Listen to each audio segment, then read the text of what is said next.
3 today. We're still in first year. Well, Still this here. will be the last one, if we can get through it all. Fingers crossed.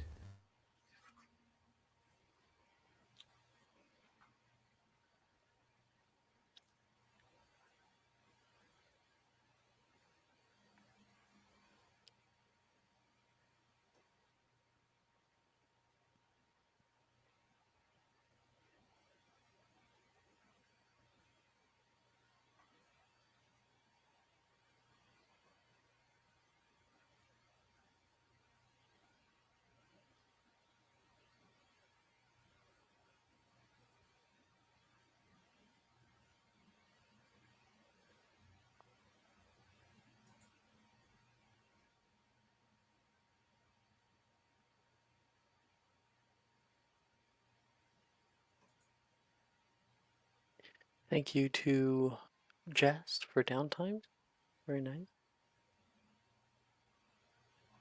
Did a great job. I can't believe I fudged my Wilfred downtime. I Fumble.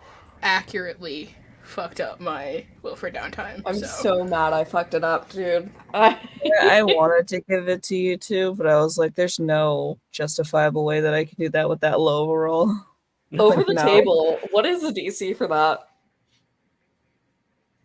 If it No, can be no. shared. Okay, It I'll kill cannot be myself. shared.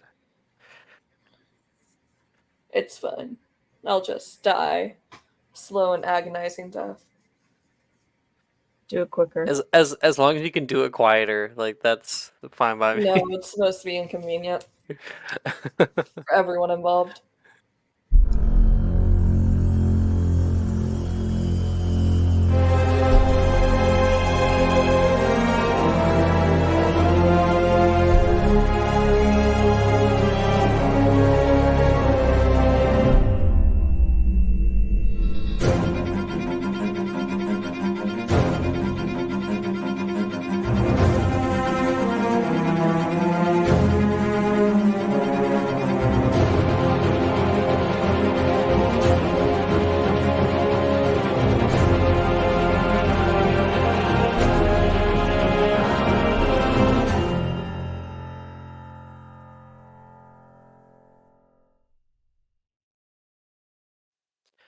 Welcome everybody. Happy to have everybody back from Monday morning. We are on session 3 today, which is the final session of, or should be the final session of first year. After this, we'll be moving on. We have a whole round of classes to get through today. New things to learn, new things to see and try out, and a continuation of our story that we've been building. Right now, I have sent everybody music. So if you want to pull that up, you can. It's in the music category. Highly recommend it. Right now, we're in the Great Hall. As dawn breaks over the vast Hogwarts grounds, the Great Hall bursts into life. You're greeted by the warm, comforting smells of breakfast. Sizzling sausages, toasty bread, and rich scrambled eggs. The enchanted ceiling mirrors the sky outside, a canvas of soft oranges and pinks, casting a warm glow over the house tables in the morning. And the morning chatter is filling the air right now. A mix of excitement, sleepy murmurs as students settle in for the first meal of the day of the semester. You guys would have just had Christmas over the break. Coming back after the new year, it is now 2003, I believe. Midway through breakfast, Headmistress McGonagall stands at the head of the hall. The chatter subsides as she clears her throat. She begins, her voice echoing through the hall. There are a few announcements to get to before we return to our meal. Firstly, I would like to remind everyone that inter-house Quidditch tryouts will be held this afternoon. Those interested in participating should sign up via the posted sheet on the board in the common rooms. Secondly, I'm sure many of you have witnessed the terrible acts of vandalism upon school grounds as of late. You guys think like I didn't see anything. With such events becoming more prevalent, outside of class, I have decided to place a temporary ban on the Defodio and Bombarda charms. You can hear a bunch of the older years starting to kind of murmur about this. Professor Rojas has assured me that any rule breakers will be faced with severe punishments. Now, this school of ours is a hallowed place. Witches and wizards have come and gone from its halls for innumerable generations. When the founders looked upon its foundations, they imbued it with magic, so that it would stand the test of time, to weather any storm. These walls have seen adversity, but it is only through our respect for these magical grounds that we will truly thrive. I expect to see that respect from each and every one of you. Understood? Good. Enjoy the new semester, she says, and people are allowed to return to their meals. All right. Over at the Ravenclaw table right now, Reese says vandalism. What? People are spray painting stuff on the side of the walls? Saoirse says, "What? No. I saw a huge crack in the wall in the dungeons. Like somebody had thrown a spell or something." Saoirse says, What were you doing in the dungeon? "We have class down there. I was heading off to potions class." You see Drusilla like squinting towards Saoirse. "I didn't see any crack on the way to potions class. It was a little bit farther." "Why'd you go farther?" "It's an interesting school. I'm allowed. It's not out of bounds." Saoirse trying to defend herself.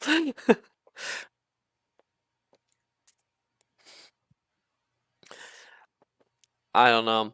I hear that back in the day they kept trolls down there. Maybe they still do, Saoirse. You should be careful, Drusilla says. "That's just old wives' tale." Janice perks up and says, "It's not." "What do you know?" It was the 1999 school year that a troll was loose in the dungeons. It stands to reason.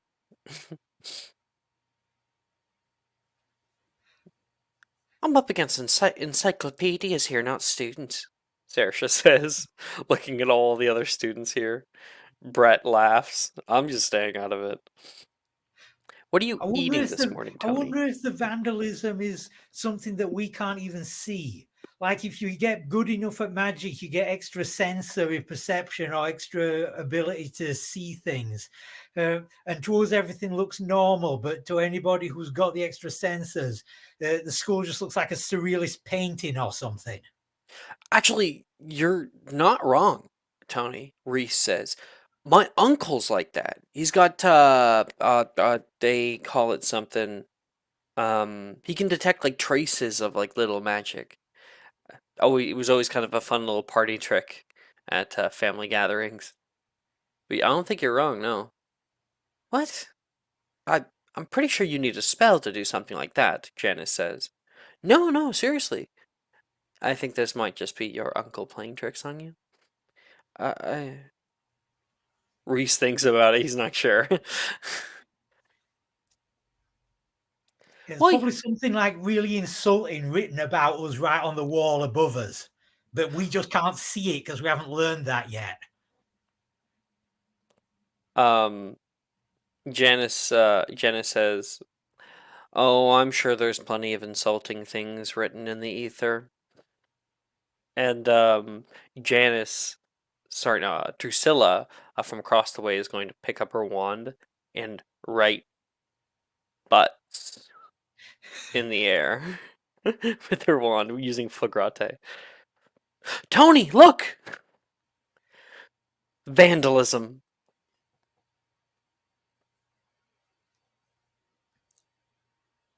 And Tony raises one eyebrow.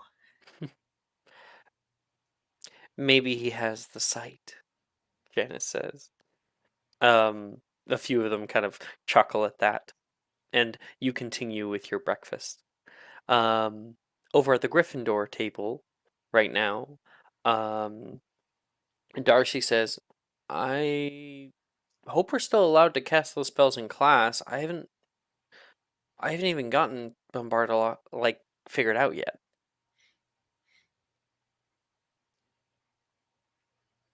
Edmund What will was the other one that they said is banned?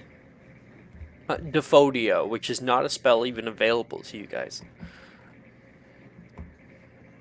Sorry, go ahead, Brooke.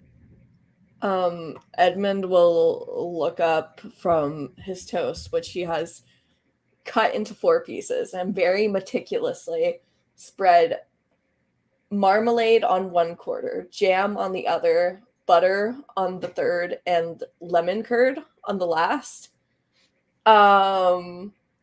It's very evenly cut, and they aren't touching, and that's the beauty of it.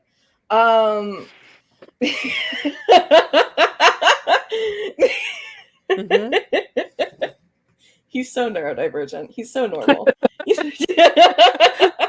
That's the beauty of it. Talking about toast is Yes. one of the most neurodivergent things I've ever heard. It's quite a beautiful image. He'll look up. Have you not been practicing in class? I have, but I just this whole thing is new to me. You know, I didn't really grow up with anybody showing me how to cast spells or anything. So I pick it up as I go along. I did get a weird spell last time though. It was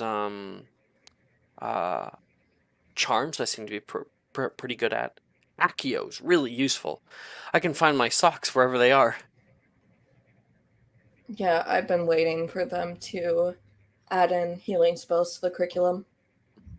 Though I read ahead and it doesn't seem to appear until 3rd year. Sally's like, healing spells?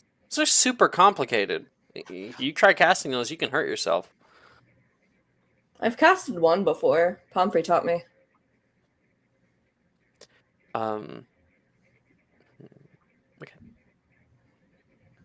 What's everyone else doing at the Gryffindor table right now? Really quick add-on. He will ask Nate to meet him in the corridor after breakfast later. Only if you make me toast. Only if you cut my toast like that. It's 2 toasts over toward you. This is demeaning, and he'll start cutting it. Nate sits back happy with himself. I think Mara had to go grab food. Okay. Maya, Jeff?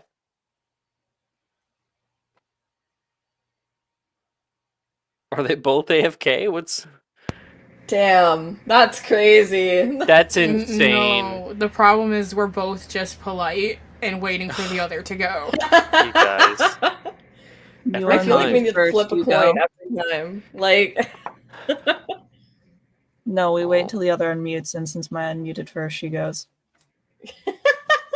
Let's not start that. That's just a game that's going to make awkward silences even longer. All right. I'll go. I'll go. I will be the sacrificial lamb. Mm-hmm. You are amazing and a blessing. Sorry, you have to play the game that I prepared for you today. Sorry, you're playing the role-playing game you pay $35 per session for. Yeah. I'm so sorry I have to play the game that I woke up early for. It's fine. You set an alarm for, like... Yeah. Uh, Okay, so, like, Abria is the exact opposite of Edmund when it comes to her breakfast. So, her plate is a goddamn mess. Oh my god. She's got food on top of food. She at one point was building a tower of food and it fell over. So she just kind of has mushed it back together and is just eating wherever her fork lands. You're disgusting. And Edmund is like getting stressed out every time he looks over. His like eye twitches every time. And she's just like Nate eating. accepts the toast back from Edmund. Thank you. That looks so delicious. It's just a try-me thing. Barfi. So who the Barfi! who are you calling for? He's calling Darcy. Darcy. I kept hearing Barfy. I did too. I was like, who the fuck are you talking to? And I thought this was like D&D, we were at the inn. I thought, I thought maybe That you is had the like Gryffindor you had table. like The some Gryffindor kind of table is animal a classic companion tavern. they were calling out for. No, she's just like, Darcy! What? Hasn't anyone ever told you not to talk with food in your mouth? All the time. One more second. So, remember Swallow.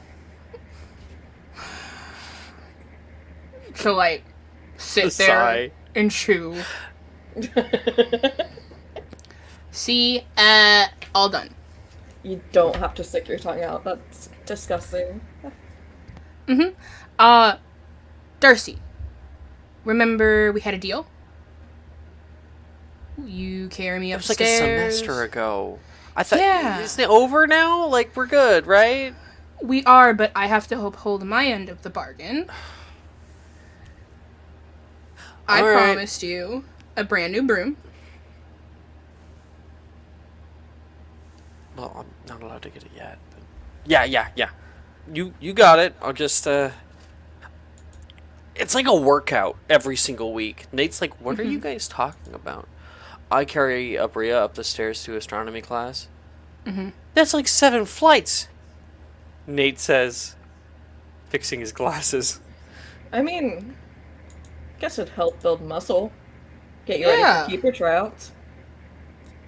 Ooh, don't even mention him. I'm kind of nervous about it, to be honest. Abria, you're going for something, right? I mean, I'm just kind of hoping to be on the team. I don't really care where I end up. Sam will say, I do care. I'm gonna be the beater. And what if you aren't? Then I'm not gonna be anything. Sounds boring. It's important to keep your options open. No, I don't. Be I don't want to versatile. be seeker because they are kind of boring, to be honest. All you have to do is be fast and grab something. Like, You're the only position that can hit each other. well, legally at least. And then there's keeper, where you stay in basically like one position the entire time, and you have to handle balls flying at you and hitting you. Chaser's just about the exact same thing. Sadie looks at the group, like, oh, you guys are just laughing, of like, you guys are children. Sadie Edmund would says. clear his throat and go back to his toast. Brianna's just like, you made a joke.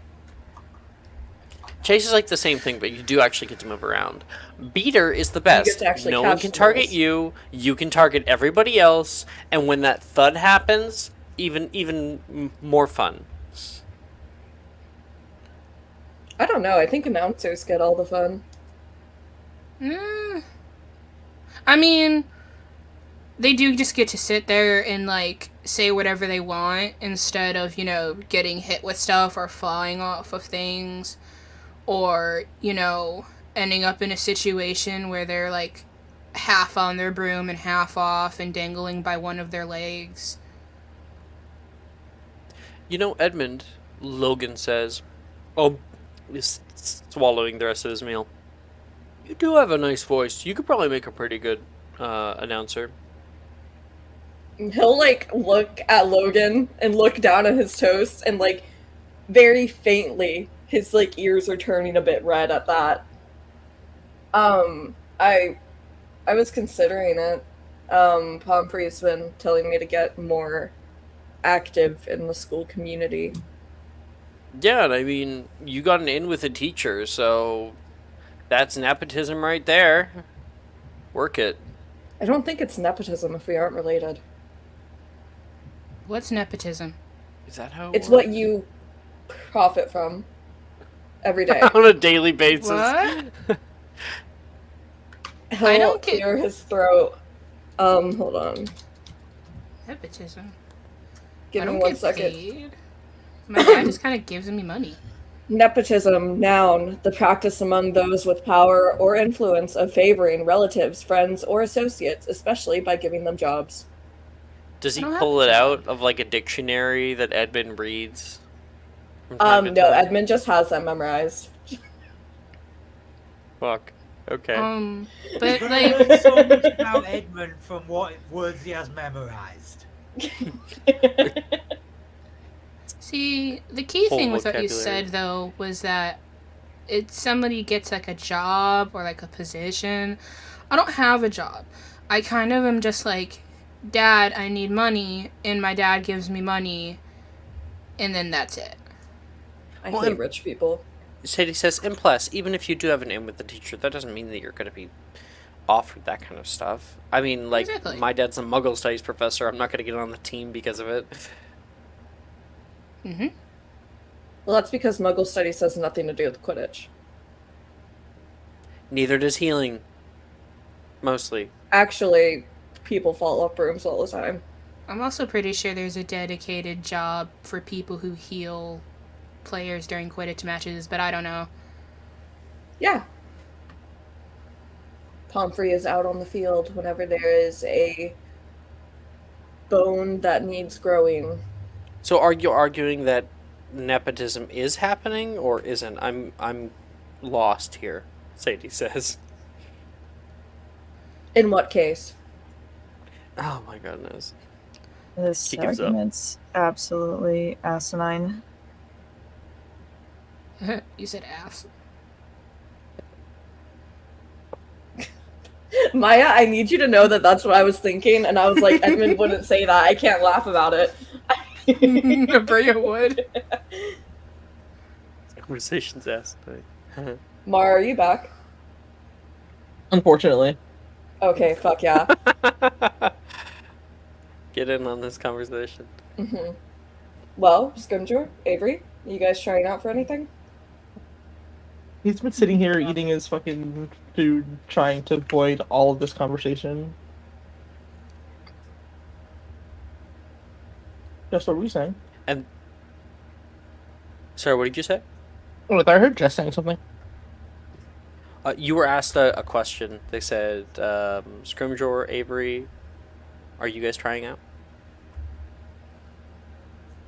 Oliver's just gonna kind of shrug.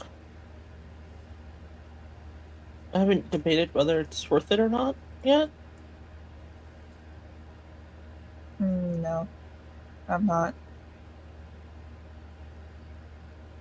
What if I You said two are please? crazy. You guys both Well- got sorted into the best house at Hogwarts for Quidditch, and you're not even going to give it a try? Sam says. Avery's too obnoxious to be on the team itself. I think he'd fit announcer as well. Well, I think Sally's pretty obnoxious, but she'd still make it on the team. Yeah, as a beater, where you're supposed to be distracting people. I'm not trying out for the 5th time, Sally says.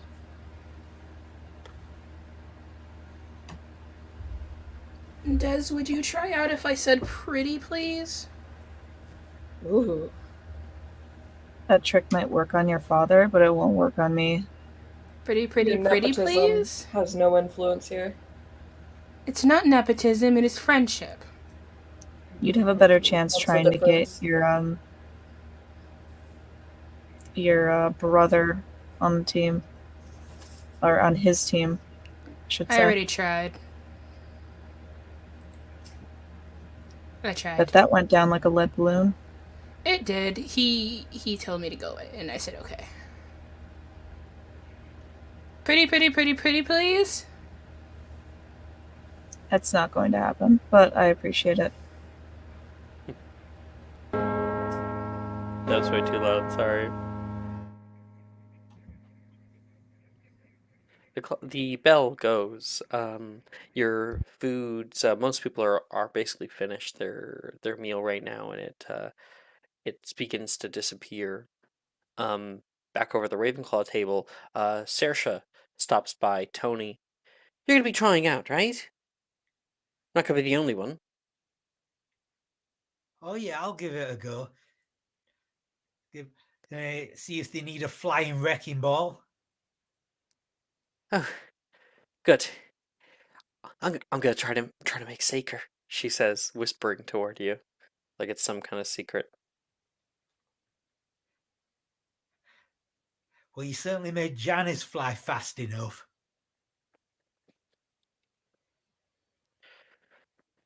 And our next class is Transfiguration. I have a scene with Nate. hmm Unless we want to do like a And there's flashback. also one with Darcy, right? Oh no, that was Nate I did it only. backwards. Yeah. Just Nate. Okay. All right, this one. Um. Okay. Going forward, toward the Transfiguration courtyard, Edmund and Nate are meeting in secret. Just a few steps up toward the charms classroom. You guys have a little place where you can talk privately.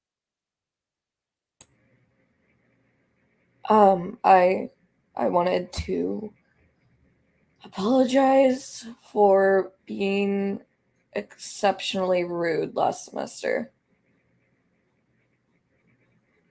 Um, Honestly, I don't even think about it much. It's uh it's a lot. The transition to something like this. That's not really an excuse, though. Doesn't have to be. It just is. My my mom always said that the little things we should just get over ourselves with. But it does mean something. Thank you. Start over? I'll like hold out a hand to shake. He thinks about it for a second. Hey, we got 6 more years together. I'd much prefer that over the alternative. He takes your hand. That's all. All right. Um, Second.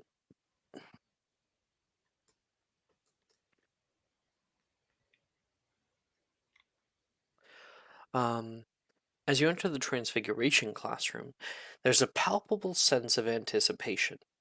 The room buzzes with the energy of students, each finding their seats and settling in. The clatter of books and parchment being set on desks fills the air, punctuated by the occasional laughter or excited chatter about the day's lesson. Near the window, Wilfred and Levi are animatedly discussing the intricacies of last week's assignment. Um, Levi mimics the movements for conjuration, which only serve to dumbfound Wilfred, not understanding it. In contrast, a few rows ahead, Reese, Drusilla, and Brett pore over their textbooks, whispering urgently as they quiz each other on spell theory and wand movements. To the side, Sam and Sally are engaged in a hushed conversation, sharing gossip. Amidst all this, you find your own seat as Professor Dildero walks in from the back of class. Sit down, you bunch of animals. Wilfred, why are you sitting on the desk? Are you a monkey? No. Do you want to be? Wilfred sits down and Dildero takes his place at the front. Now, uh, last semester we covered the basics of transfiguration. touching on properties of transmogrification. Now, using what we've learned, each of you in turn will be showing me that you can put those skills to the test.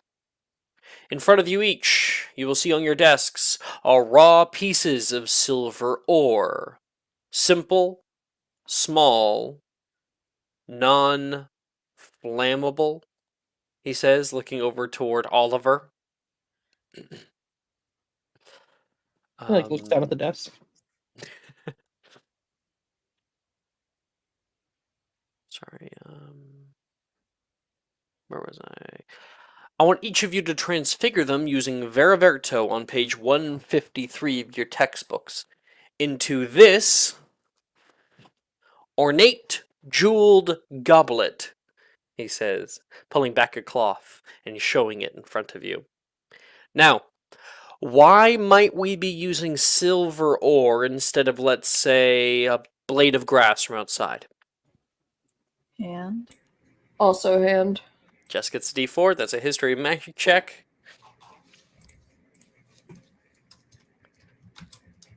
For anyone who wishes to put their hat in the ring. Damn. Right off the bat. Okay. Did you get that 20? No, not one. Oh, wow. it's hilarious that like I somehow got higher because Edmund nat one, even though it's a lower amount. So he looks over everybody and he says, looks over, Mr. Lovett. Oh god, I don't have any funny answers. If Think you of want me something. just to skip, I can. Please do. I don't. Okay.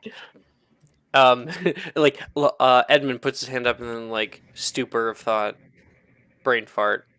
Right. Miss Scrimgeour.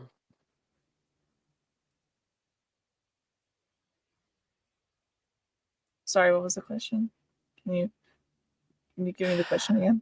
It's So equivalent all of you guys have exchange. raw silver ore. He wants you to change it into this. Why might we be using silver ore instead of, let's say, a blade of grass from outside?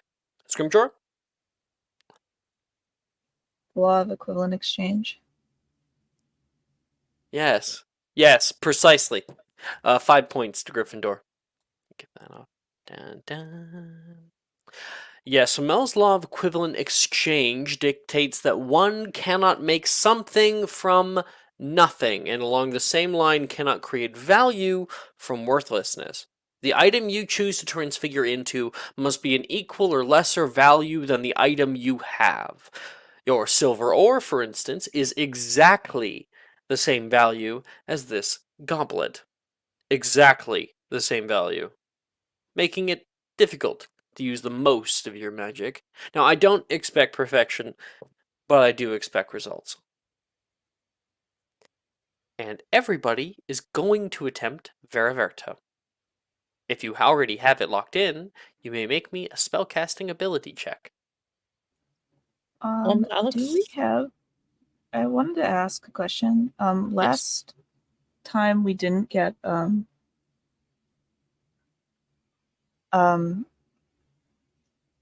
were we supposed to get those extra spells at the end of the semester to practice? Or do we not do that anymore? I have gotten rid of it. Okay.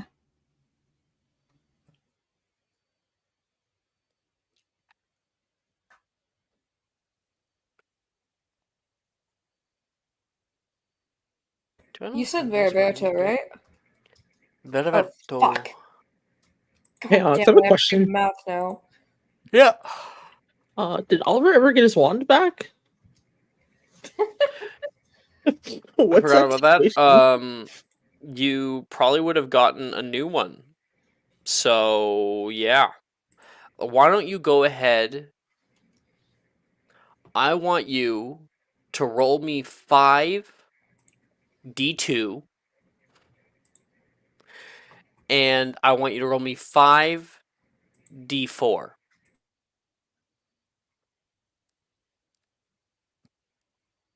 Nice, Maya. Survive on sheer luck and luck alone. You are so fucking lucky. It's this character specifically. There's just so many The ones. nepotism. Avery knows. Did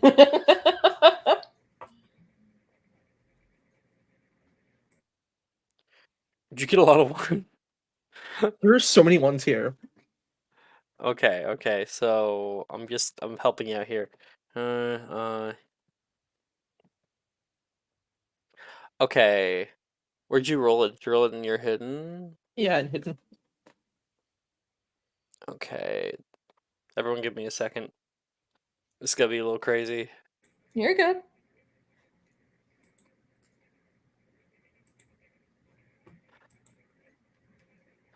Okay, so oh no.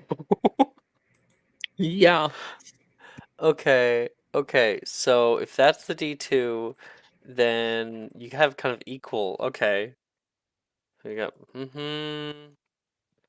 Oh, okay. Oh, uh-huh. Hmm. Yeah. Oh, I realized that this could be confusing if I don't format it right. Healing is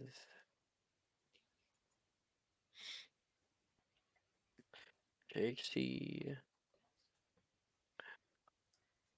That's what this random wand that you got from the Lost Wand department. That's what you would have gotten. It That's sucks actually so bad. hilarious. Now, this is before any added modifiers from your downtimes that you got. So, It's not super bad with like downtime modifiers. Then the D2s was if it was positive or negative, and then the D4 was what it was. Oh, you know what? I got that wrong. Sorry, on the div. yeah, I was gonna say he's got another. There. Okay, now that that's settled. Um,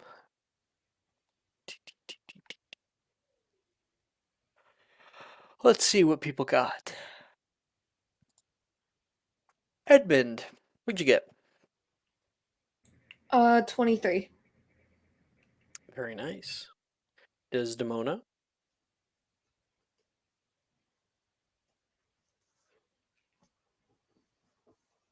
Jess, are you here? Okay, I will return. Oliver. Let me roll for it. No, I just fixed that stat. Okay. Abria. Do you ever want to Natural throw this 20. one out and roll again? You kind of can. Natural 20? Mhm. Oh, damn, okay. I'll give her. Tony. What do I roll for this? 'Cause I'm not sure. Do I have it locked in? I've succeeded at this before, so So you just want to try to attempt it. If you have locked it in, the bot will tell you. So you're going to do the /attempt space Vera, Vera, and then you should be able to attempt it from there. Wow, what a glow up. Maya went from 2 on the die to a 20 using inspo. Nepotism. Dice nepotism. That's what happens when you are with Avery for so long. Or not Avery, you weren't using Avery. That's what happens when you're with a set of dice for so long. I've been dedicated to this bot since Yeah, the you beginning. put in the time. You Tony put in got the a effort with 14. this bot. This bot, I am its child now. All That's right, the so bot claiming you. Oliver got 12, Yeah. which is going to be better than you had before, but that's a pretty low bar. So everybody casts out Vergaverto, and it looks like everybody succeeds on it. Now, there are some who are able to create, like Oliver, you're barely able to create a goblet. It's made out of some kind of metal that looks vaguely coppery. So similar, but no real definitions on it, no jewels especially. Tony, you attempt out as well. You get a much nicer brass color, and you get like little dots, little designs that are on it, but nothing really more. Um, and then we have like Edmund, Desdemona. Actually, I don't know what Desdemona yet. Who? Oh, she got an 8. Okay, so Desdemona failed. See that now. Um, you can see things with like Edmund, who's able to create that and have little even jewels that have appeared on etched inside of the cup itself. Meanwhile, Abria casts out Ferverto, and putting her all into it, you can see the entire cup warp and change to look nearly identical to the one up at the front. Well, Miss Shacklebolt, we all have surprises, don't we? 5 points to Gryffindor. Thank you, sir. All right, so, Tony, for instance, because you attempted it and it successfully rolled, that means that it's not locked in. If you tried to attempt it, and it was locked in, the bot would say, "This is locked in. You're good." Um, Now everybody will have 2 other transfiguration spells that they may attempt of your Oh, just choice. before we do this, Tony just does have a question for Dildoro. And Mhm. was anybody else think before they heard it said his name was Dildoro? Because I'm having real trouble getting that out of my head. But it's just going to ask Dildoro, when you say it has to be of something of equal value, what's that measured on? Is it like volume, mass, density, financial value, or is there some like other moral value of different materials? I can tell you it's not necessarily financial value, although you will see some correlation there. Um, it's you've really touched on it well there, Mr. Caballero. It is about density, mass, and overall how much effort the universe had to go into actually making this kind of thing. Heavy metals such as gold are going to be worth quite a bit, not just because they worth a lot on the open market, but because gold is forged in the heart of stars. Um, Meanwhile, grass simply grows out of the ground through a seed. Sure, it's complex life, but there's a lot of it. Um, Especially when it comes to size and density, that can be a part of it too. You'll find that you're not able to transfigure multiple objects into one thing. It's only object to object. So yeah, it's not necessarily gold value. I have my spells. For instance, I could take something very, very large and make it into something that is smaller, like this. Bergaberto. He casts on his chair, a large wooden chair, and it shrinks down into a small silver bracelet. Much larger to something much smaller, but more dense. And he's going to put it back, and it becomes a chair again. And Edmund's ready. Yes. You said 2, right? 2. Okay, that's a dirty 20 for Incendio. And then 16 for Apoxmize. Casting out Incendio. There is a plume of flame that wreaths up from the end of your wand for the first time. It licks up toward the ceiling, but doesn't catch anything on fire. Epoximize, you're able to lock in from last class or last semester. Okay. And with a over 20, a 20, and a 16, you get to keep your O, Edmund. Outstanding. I have mine. Bria. I'm gonna say that Rio was watching Edmund and was like, "Ooh, I want to try." Oh no. Oh no. So, with my +1 to transfig, we're Are gonna we try. sitting by each other? Absolutely. No. I'm gonna try Incendio.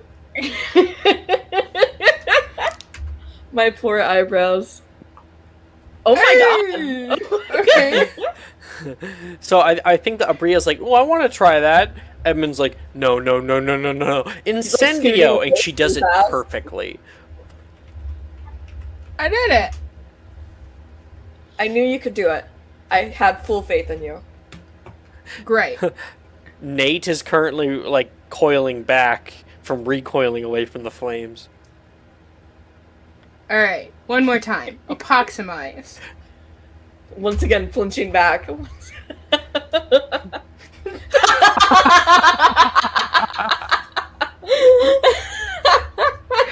Oh no! Duality of man. Roll me a D100, please. Oh, I am getting back. Absolutely not.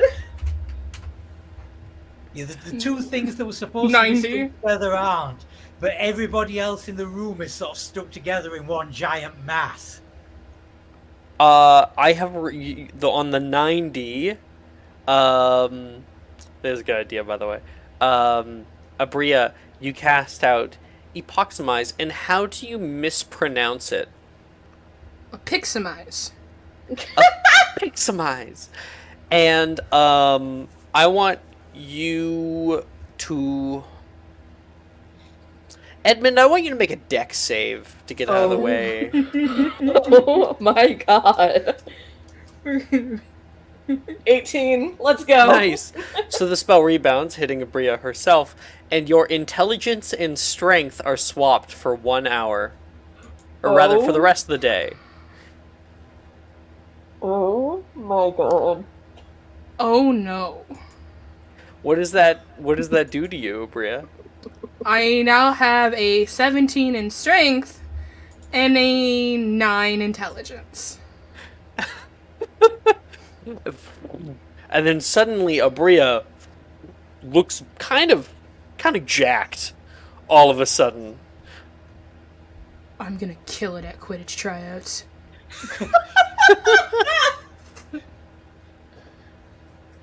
Sure you still need me to carry up the stairs?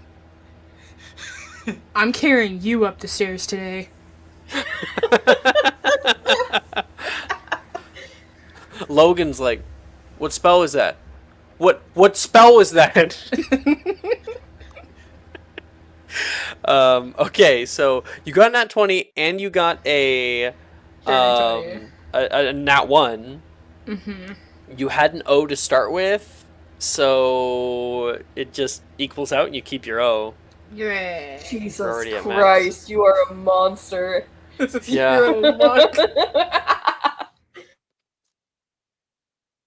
Okay. That's Abria. Jess, are you back yet? I am. All right. So I got that you got like a 14 or something. Oh no, you got an 8 on the Veraverto. When you casted that out toward your silver ore, you could see it go into it. Okay. You got 2 other spells at your disposal. Are you ready for them, or should I come back to you? Yeah, I'm good. Okay. Clementi and Incendio. Nice. That's a success for each. Casting out Augmenti, you're able to create a little rain all around you, filling up your haphazardly created goblet with a bit of water. You're not sure if you would drink it, however. It was Augmenti in what? Incendio. Right. And then you can use Incendio to kind of boil and burn away the water. That is Desdemona. You had 15 and 16 there and an 8 before, so you get to, instead of going down a grade, get to keep your E.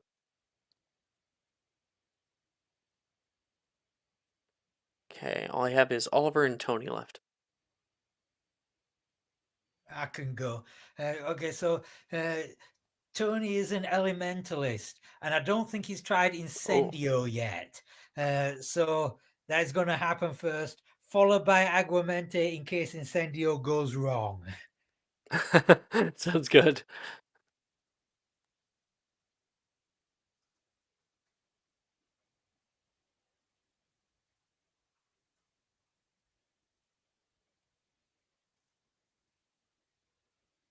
Nice.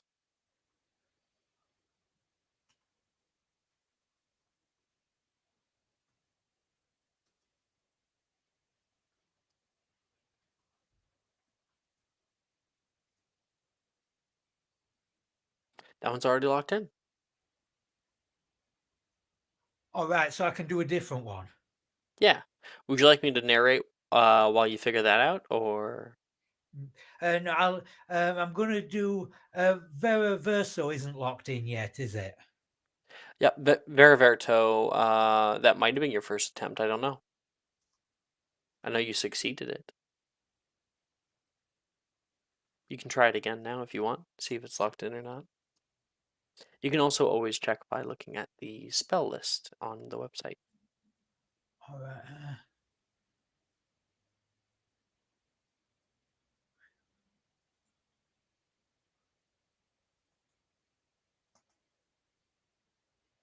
Oh, wait a minute. What did I write wrong there? Seems like you did it correctly. Maybe you didn't write Veriverto in the box? Oh,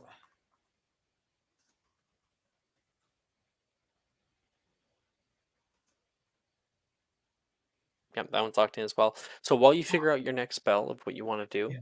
um, you are attempting out Incendio. You kind of glazed over this one last time. You didn't even realize it was a spell that it was available to you. Fire. You've always been intrigued by fire ever since you were a kid. The way it crackles, the way it consumes the things in its path. You hold your wand out in front of you and close your eyes, imagining, eliciting memories of uh, campsites and um, fireplaces that from your youth. And you hold out your wand, open your eyes, and cast Incendio. And out of your wand, you can see a large plume of blue flame. It like holds there for a second, and you can see a bunch of people turn over to look, not expecting the color, and then it fades. Whoa.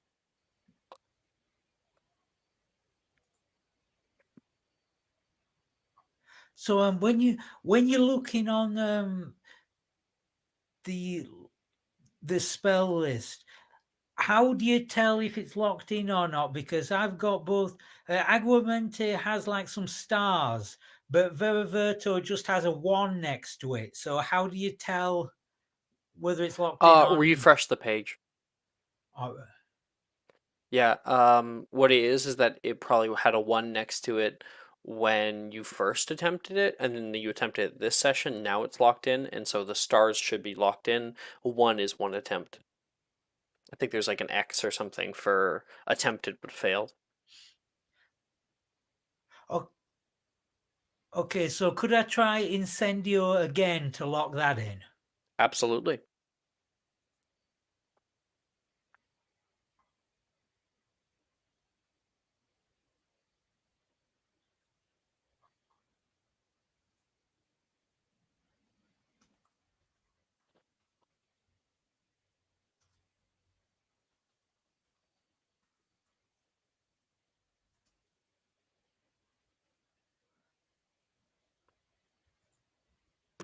And you got it. Okay, so we got a 24, a 12, and a 16. That's going to keep your E on there for exceeds expectations. Oliver, you're last. We're gonna do an incendio. Or 13. And might as well try and lock it in. So we'll do it again.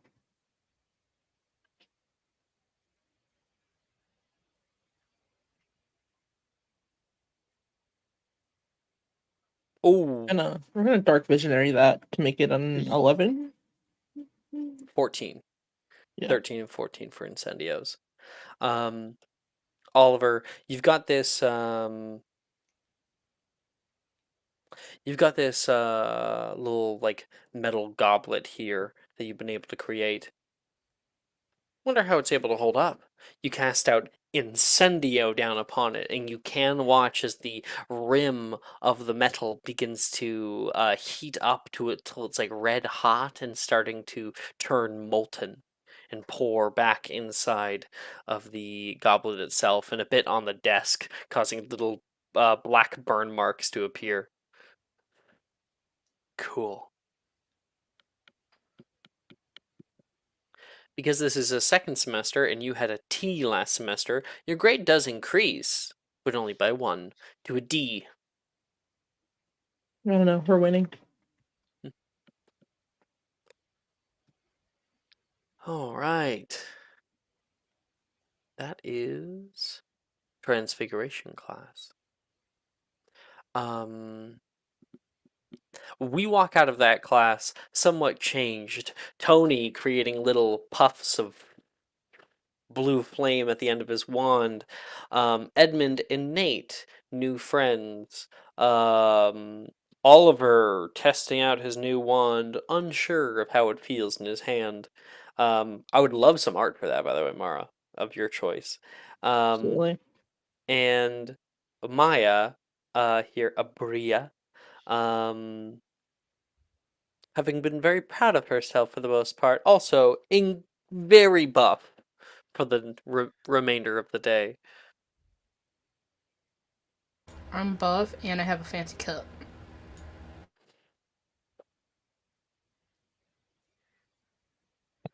Okay, are you going to be drinking out of that now for every meal in the Great Hall?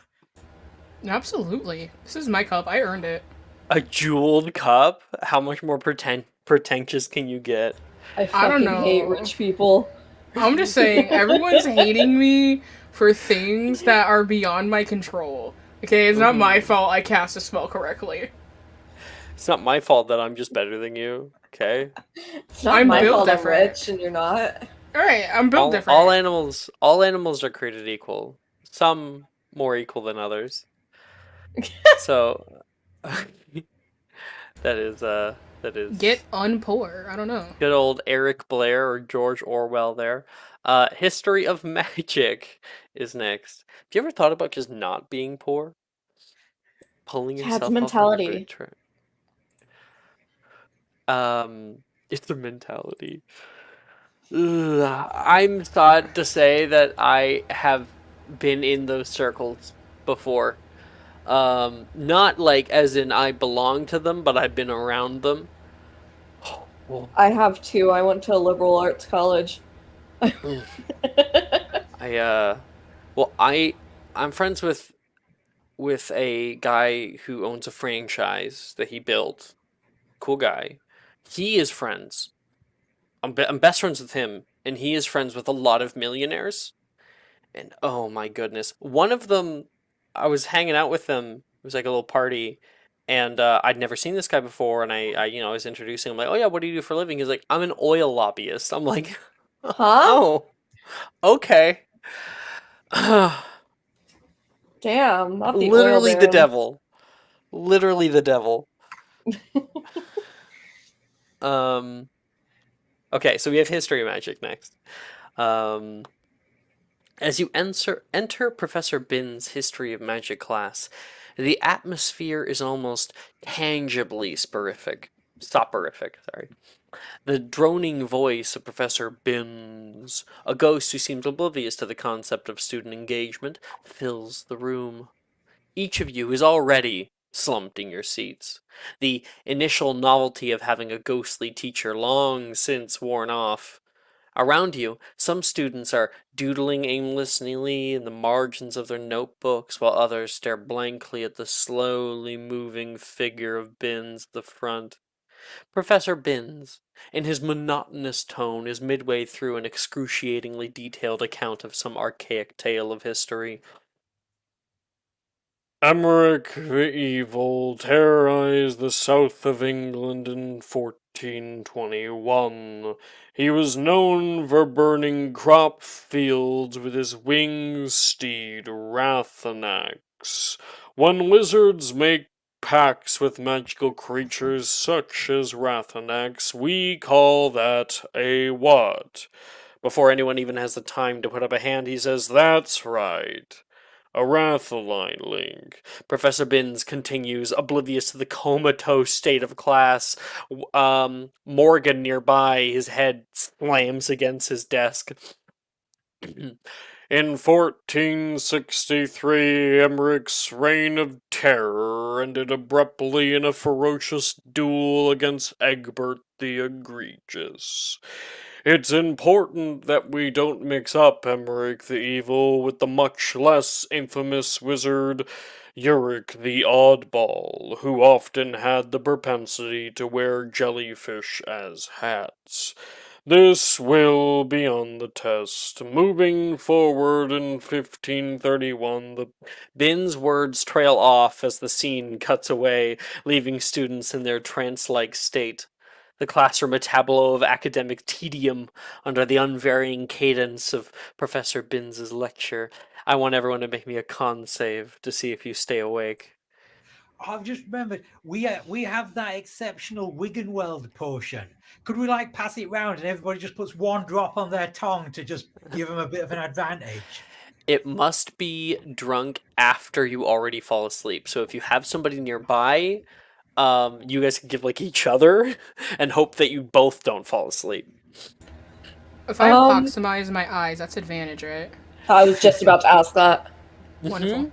Mm-hmm. Okay. So in the background to this, Abria is currently ripping up little pieces of paper and sticking them over her eyelids, epoximizing them wide open.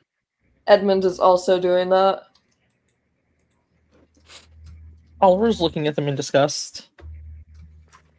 This is why you're failing. I feel like they both like turn sees to you at the pride. same time. Yeah. You know, just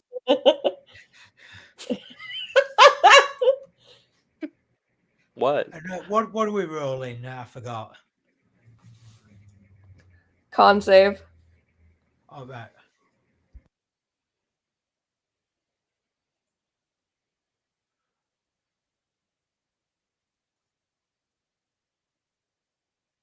Do you see how low my modifiers are? I'm surviving on sheer luck. You really are. You have a better modifier than I do. What are you talking about? You also have a better modifier than I do. I am doing the best I can. I don't know. At some point during the lesson, Edmund is going to like make a paper ball, like one of those really hard paper balls, like the really small ones, and like throw it at Oliver, like right at his head. You're gonna throw up a paper ball. Wait, Yes. are you sure you want to do a paper ball? Because like that's not gonna be very hard. Have you ever made the little V things and used like flung them with Aren't the little footballs? I never could do that. If you I did the like paper ball and you wet it a little bit so it gets even smaller and more compact, and then you like, yeah. Throwing spitballs at Oliver? Is that No, what's not happening here? spitballs. I know Augmenti. Get out of here.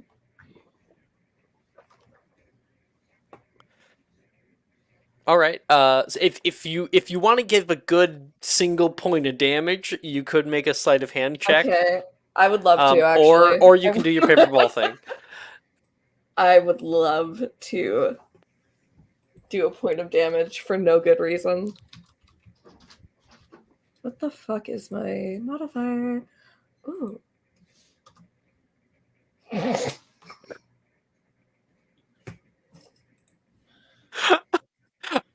Actually, I think This natural one is going to be the best thing possible. Because you're going to like make this thing,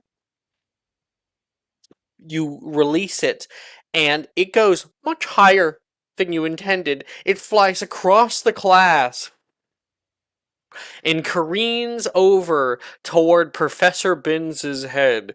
In 1531, it disapparates him.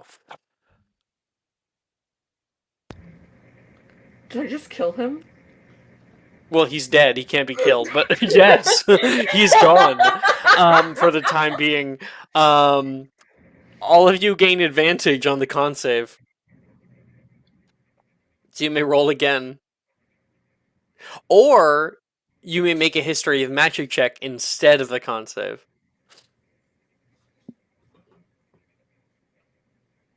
No one ever thought to just kill the teacher. That's One of these games, I'm gonna hire an exorcist or something to get rid of this ghost. I'm not an exorcist. I'm rolling history of magic. Yes.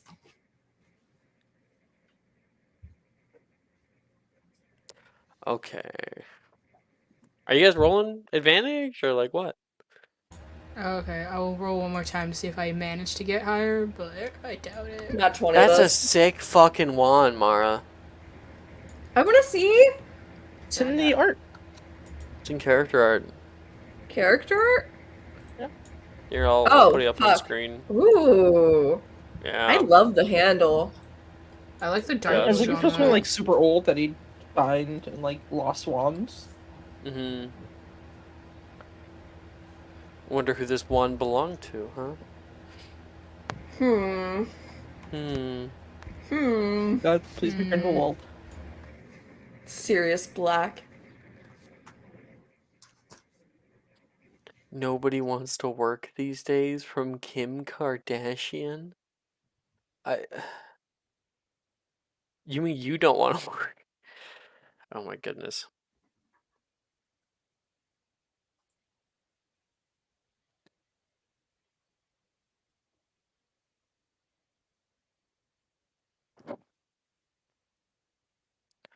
I want to watch this TikTok so bad. It's the Kim. There are people dying.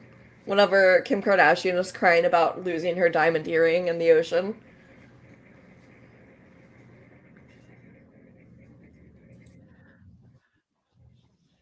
You're never finding those again.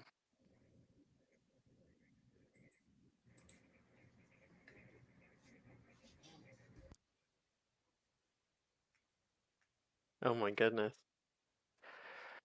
Oh, why did I close that? My bad. Okay, if everyone has rolled, then let's get everybody's roll here. Edmund. Had to fix my mic. 25 on history of magic. Fuck yeah. Oh. I know Desdemona didn't roll as well. Oliver. 20 on con save. Cool. I'll go up. Oh yeah. 21 con save. You're able to stay awake. Tony. 11. You are now passing this class. Congratulations. You're passing all your classes.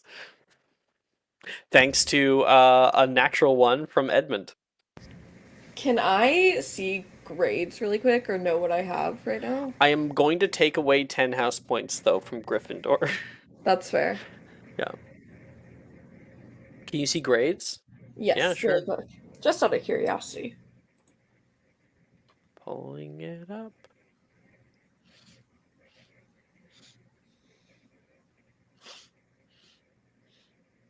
Grade. Oh, I'll put in discussion. This is current grades. Damn, I got 3 O's. Oliver's not thriving here. I don't know. No, you aren't. I don't know. I'd say you're doing about as good as Edmund. Fair. So that's fair. He doesn't have any T's anymore. All right. The moment that Professor Binns is disapparated, Janice like perks up like, what the fuck? She looks around trying to see what happened, and multiple students go, woo! Yeah! Clapping and like cheering right now. Edmund is like shrinking in his seat and very embarrassed. He's like putting his hand over his eyes, like, oh my god. Logan is like has like put his arm around you, is like shaking you right now, like yeah. um, and this later on is found out by once he reappears, and 10 points are deducted from Gryffindor. But you don't get detention, so Hmm, hmm. A because win, there was no truly. witnesses who wished to come forward and snitch. Okay, now we have a fun DADA class with each other. Um, as you enter the Defense Against the Dark Arts classroom, you're immediately struck by the vibrant energy that Professor Rojas brings to the space. The walls are adorned with colorful posters depicting various defensive spells and famous duels, and there's an aura of readiness in the air. Professor Rojas stands at the front, her eyes sparkling with enthusiasm. Last class, we delved into some pretty complex defensive spells, she says, her voice warm and encouraging. I saw the determination in each of you, the way you push through challenges. That's the spirit we need in Defense Against the Dark Arts. Resilience, courage, and willingness to learn. Today, we're going to practice in groups. I want you to pair up or form small teams. It's not just about mastering the spells, it's about teamwork, learning from each other, and understanding that sometimes the strength of a group can be greater than the sum of its parts. Buena suerte! Buena suerte, she says. And everyone will get 3 DIDA spells and partnering up.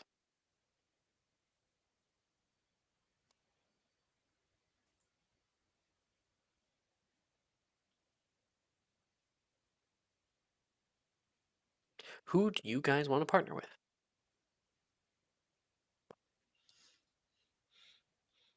Looking at my spells first.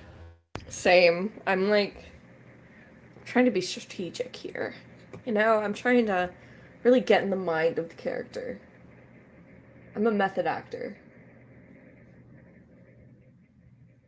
I hated everything about that, Brooke. Thanks. I was really trying to be annoying there.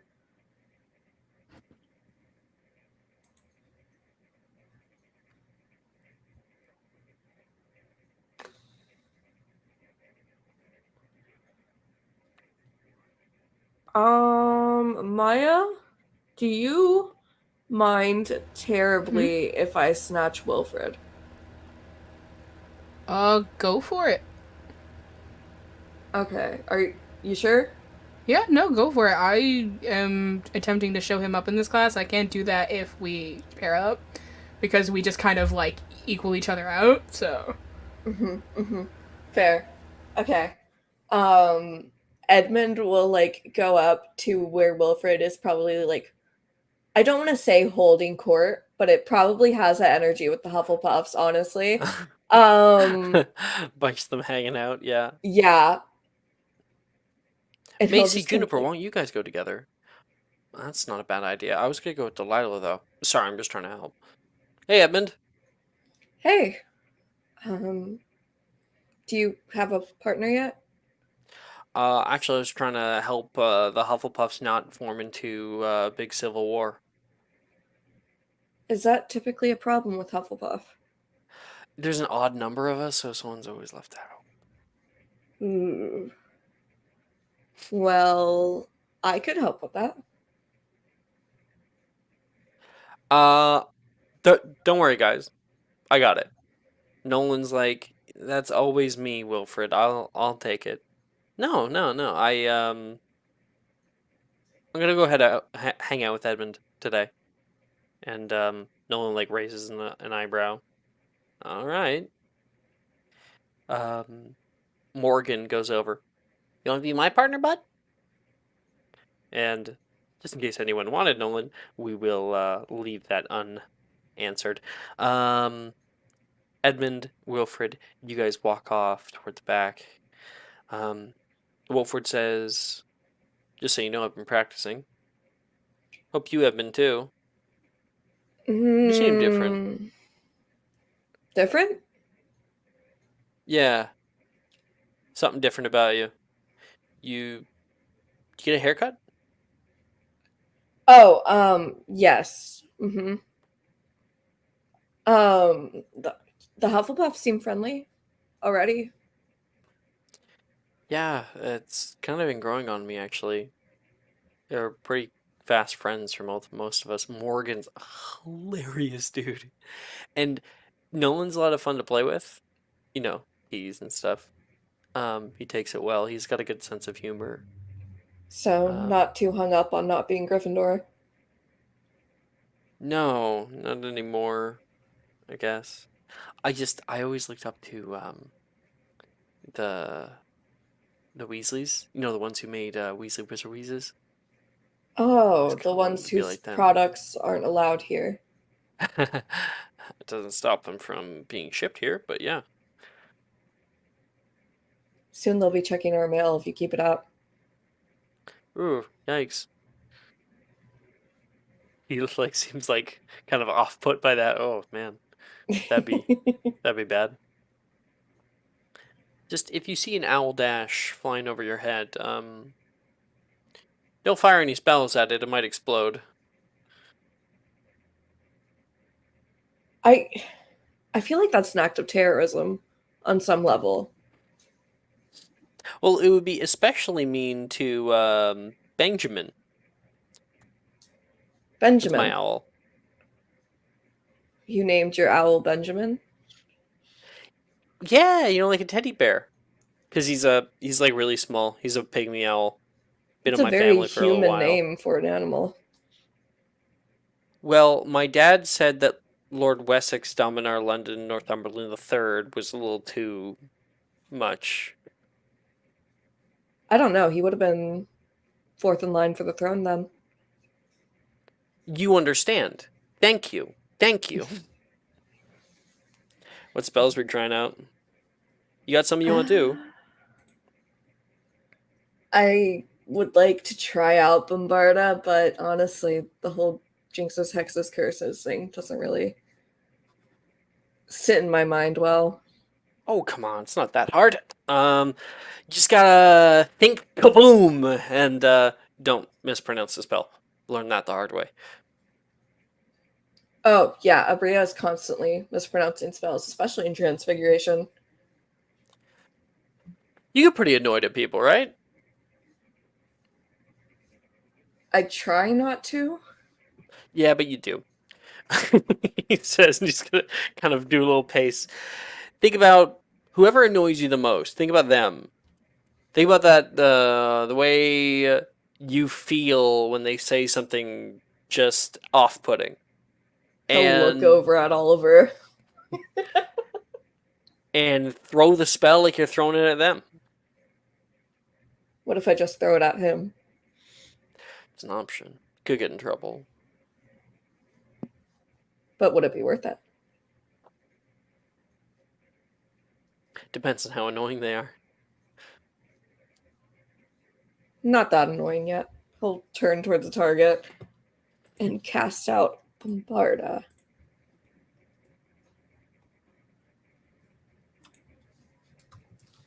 I keep having to like scroll to check my mods and it takes forever. -2.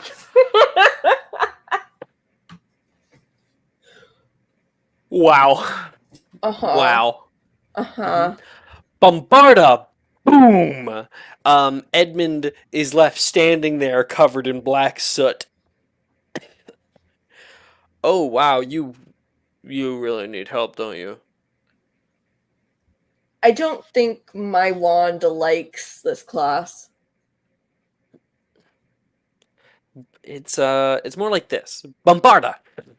There's an explosion on the far side of the way that ruptures a large hole in the target. Who do you And think you about guys- when you Bombarda? I Nothing. Insight Make a check. deception check. Oh shit!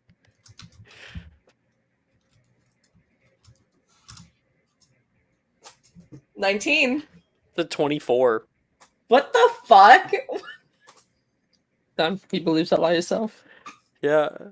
Damn. It's more like you can probably tell that there's probably something. Like that's a given.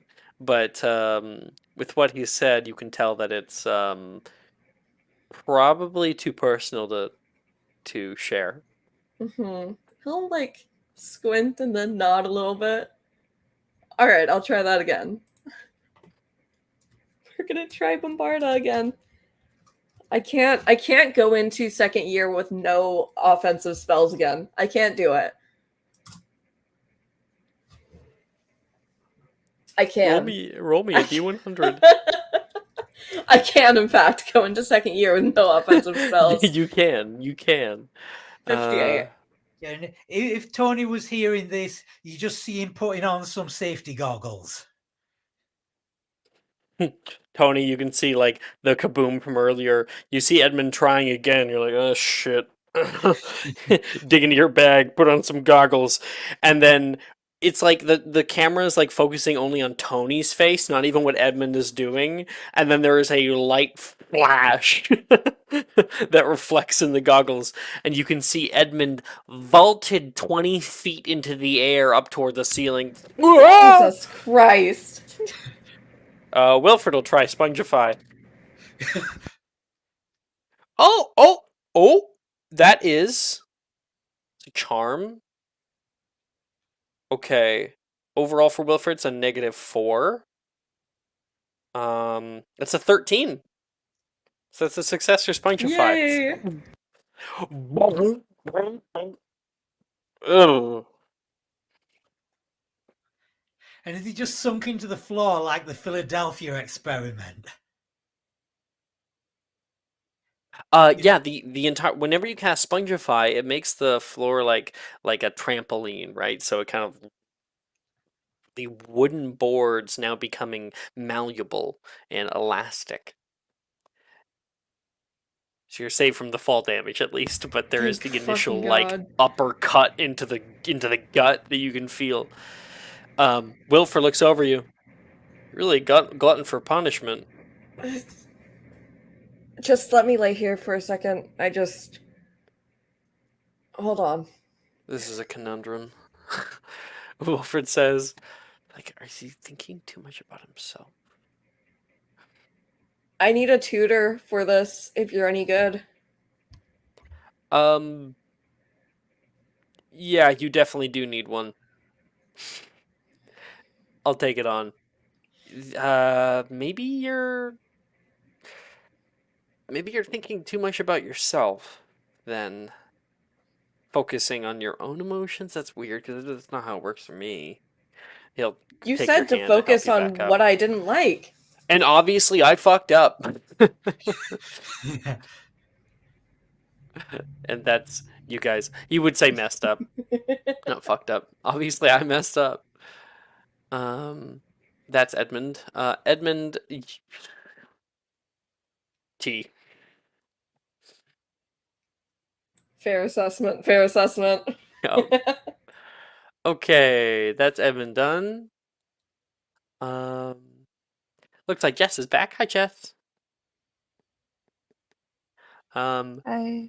We did History of Magic. Edmund ended up killing Professor Binns, so we all got advantage It was on an the roll. So accident. you can roll again, or even make a History of Magic check if you think that's better. It's not going to be better if I make a history of magic check. That is not one. Or a -1. But also, I've been rolling like absolute garbage, so.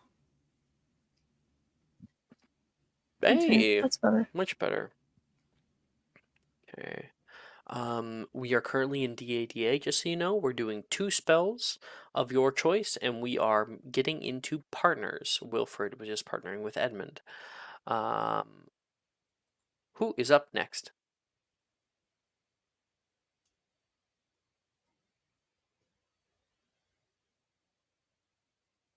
I really need the Jeopardy theme song. I'm get. Once again, I will fall on the sword. Okay. Bria is looking, cause like she thinks she could partner with Nolan, but then she's like, I don't want to hurt him. So she's like looking for someone who she could like go like toe to toe with. That's not Wilfred. You wanna make me an insight check? Sure. I have a -1 insight. 13.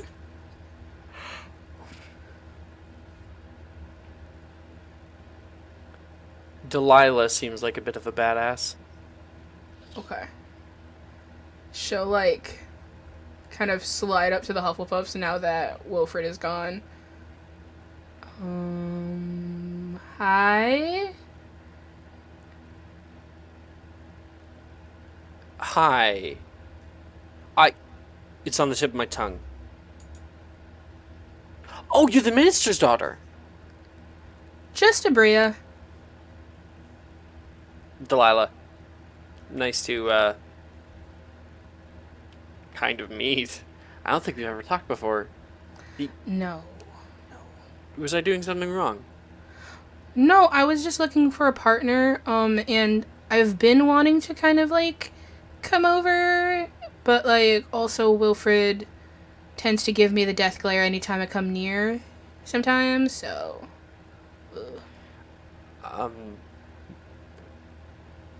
I've kind of overheard Wilfred talking about you before. He gets kind of heated. it's okay. It's just, sibling rivalry. You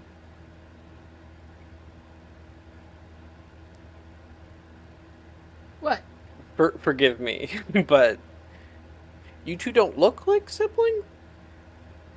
Oh, his dad is my godfather, so I just kind of refer to him as my brother.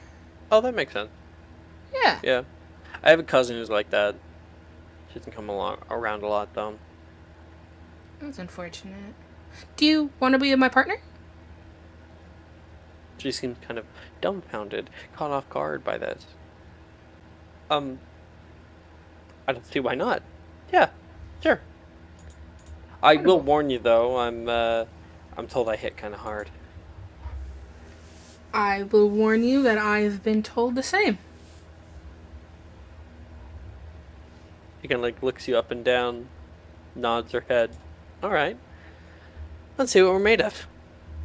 Wonderful. And let's enter like a little duel.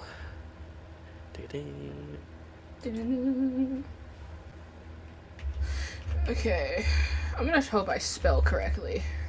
Roll initiative. Oh, God. Okay, what's my initiative? Hold on. Give me a second.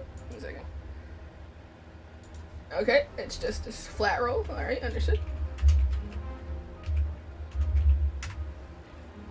12.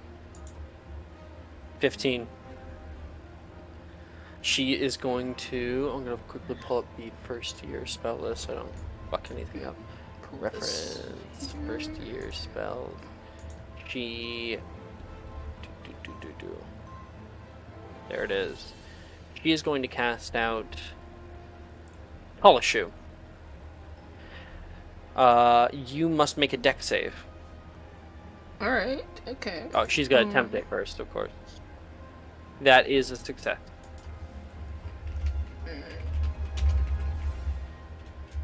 That's a dexterity saving throw, you said? Correct. Okay. 17. Okay, so that beats her spell save DC. She casts out Polish Shoe for her first spell.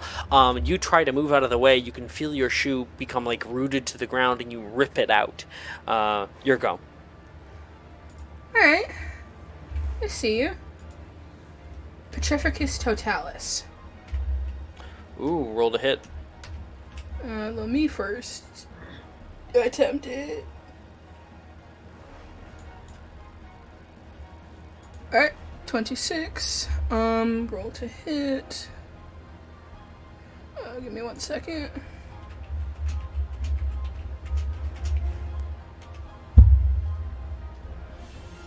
I'm gonna hope I do this properly because I'm really bad at math and having to do things manually.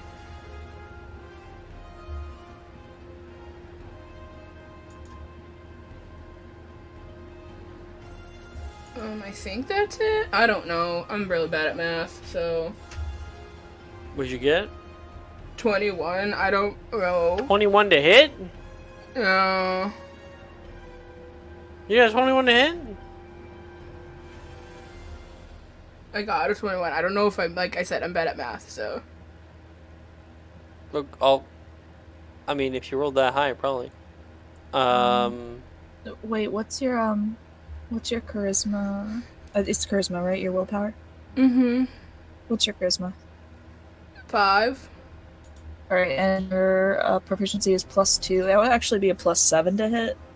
So that would be higher. Is it 23 Damn. then? For dramatization purposes, she's going to throw a spell at the same time. She'll also throw a Petrificus Totalis. That's a success. Cool. Second.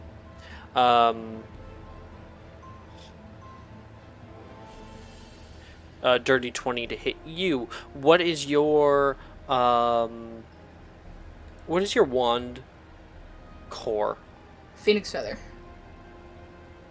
The two of you guys cast out toward one another. Petrificus Totalis, you guys both say at the same time. Your wands shoot out the spells at one another, and you can see the spells collide. There is a kind of plasma that is shot off from either. You can see a little line appear between both your wands, flicker and go out. The plasma flies toward both of you and kind of hits you guys on your right hand side, and your wand hand seizes up, and so does hers. Okay. How are we supposed to? Well. Genu recurvatum. She's gonna try at disadvantage.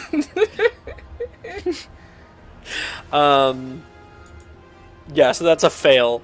I'll quickly roll myself a D100 for that because that's funny. Here we are. I got this. It's a D10 inside a D10. That's cool. 45. Uh-oh. Genu recurvatum. She begins to rise up into the air, floating. Oh, wow. You're really tall, but... Alright. I couldn't remove my wrist. It's not my fault. You also can't.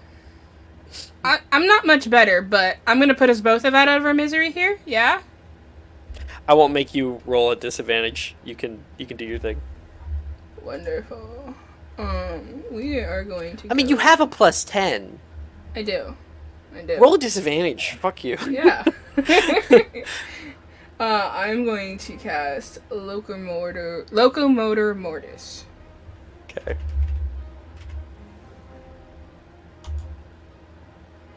$24. Nice. Yeah, you're able to bind her up in the air. All right. You win. Her effect ends, and she drops, hitting the ground there. She's laughing heartily. That was fun. I haven't had that much fun in a little while, yeah. She'll, like... Can you help me up? Oh, yeah, sorry. She'll, like, hold out her hand. Oh, wait. You're stuck. She'll, like, release the spell. And then hold out her hand. You guys both are able to get back up. Your one arm's still kind of stiff. And when that happens... when that happens, a few seconds later, the arm becomes no longer as hard as stone. Oh.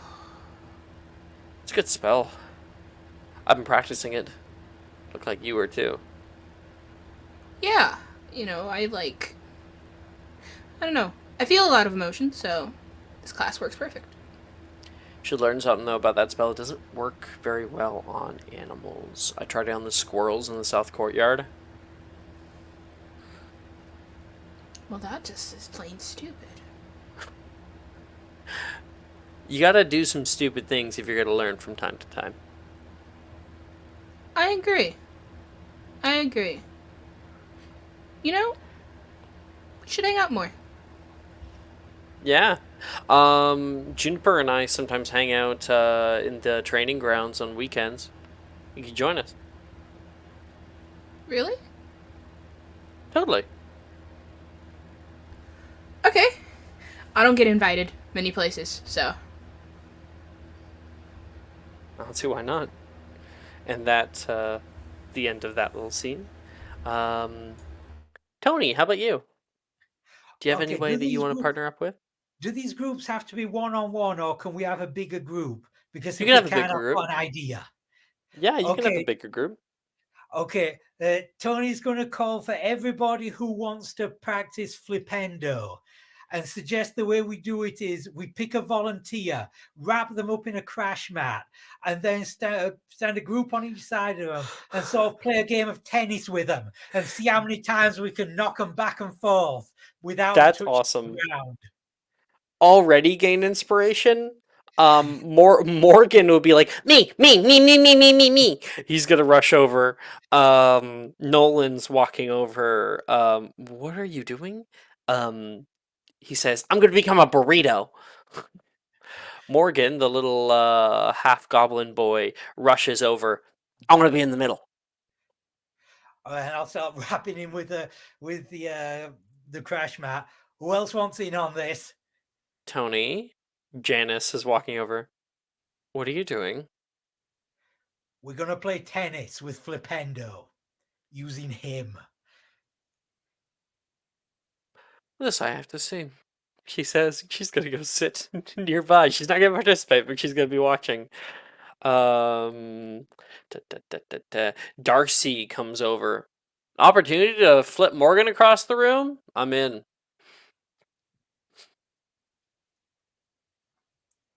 Um, and so you've got Nolan and Janice who are watching, and you and Darcy who are going to be playing tennis with Morgan.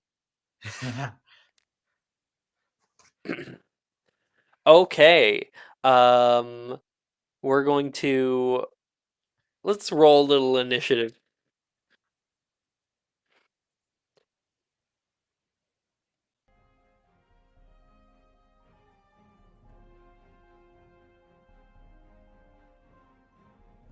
Where's the initiative? Is it in the primary statistics, or is this using the bot?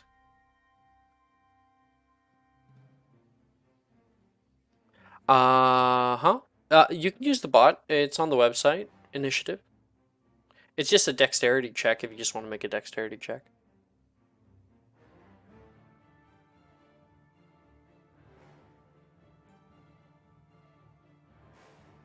Got 17. 17. Darcy, she gets a 2 on the die. So you're up first. You're going to make your first flipendo check.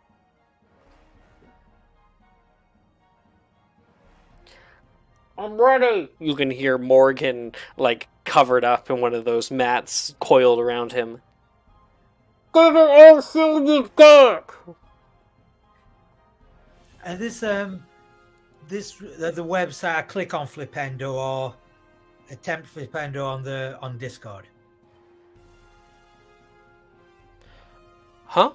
Sorry? You're going to be attempting Flipendo on Discord. The Right. attempt.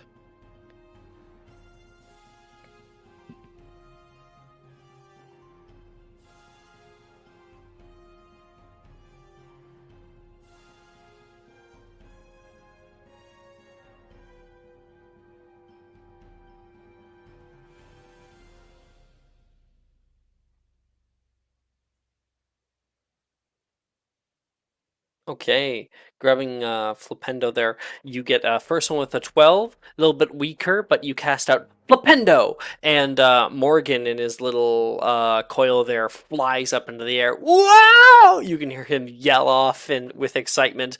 You can see the impact that it has on the actual bag. As he is vaulted up like an uppercut into the sky. Darcy sees him coming back down. I got you, Morgan! Yeah! And she's going to cast out Flipendo for a natural 20. That's going to be 5 points to Gryffindor. Flip. Yo! She goes down for the spike, and it shoots down. It hits on your side. Ding, ding. Oh! Darcy, one love. Okay, you're down for the serve again. You can try it out again.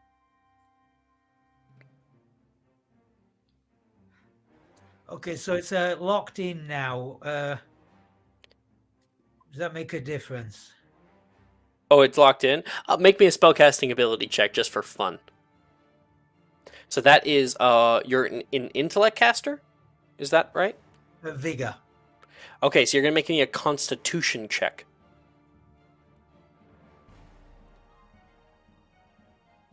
Is that the one under ability scores or saving Ability throw? scores. Right, ability.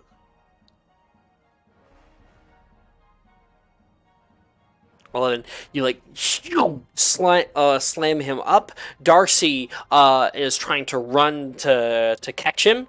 Let's see. The best 2 out of 3.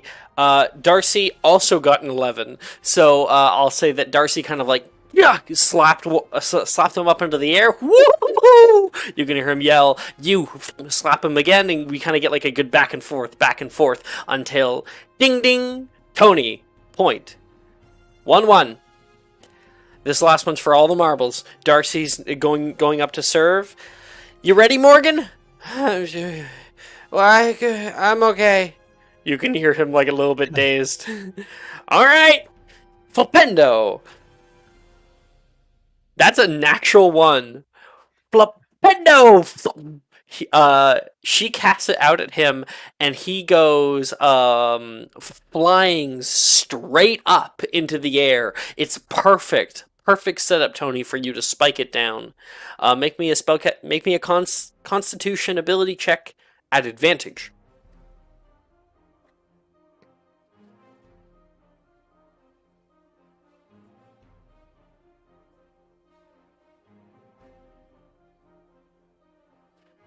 With a 17, you like rush up with like a big jump into the air and flipendo down. Darcy's like, oh shit.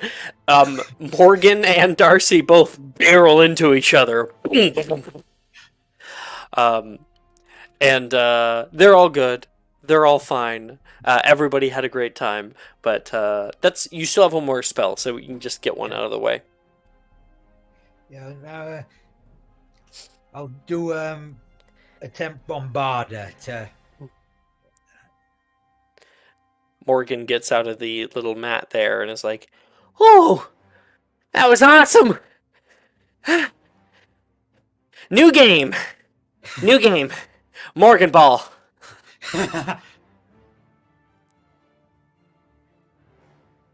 Okay. Bardo wasn't successful. So Edmund, we have the 12 and the 3. Sorry, not Edmund. I said that wrong. Tony. So 12 and 3. I think your grade's gonna go down, unfortunately, to a. Wait. What did you get on the initial? Do we have initial? No, we didn't. It's gotta go down to a P, unfortunately. That's Tony. And coming up here. But of course, you gain inspiration, so be sure to click that. Yeah. I think I already have 2 inspiration, but when I clicked on it, it just took it down to 1. Oh, you can only hold 1 at a time. By clicking on it again, you turn it on or off. It's a light switch. All right. They don't accumulate. It's a use it or lose it sort of situation. So technically, if you want to use the inspiration, I would use it on the Bombarda, because then you could get a better grade. Yeah, I'll do that. Sure. Go ahead and roll again.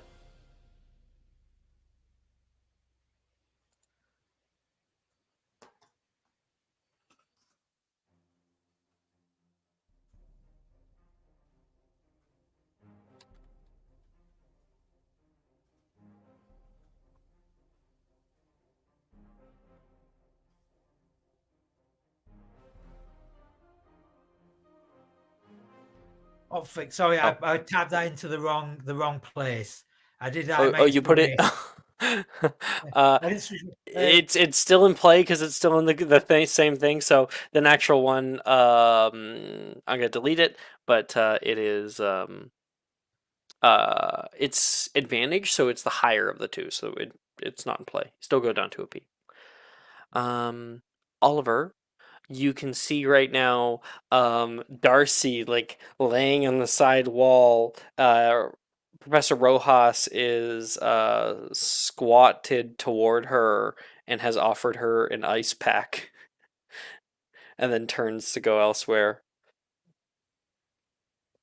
Yeah, Who do you I'll want to go go with? help Darcy up.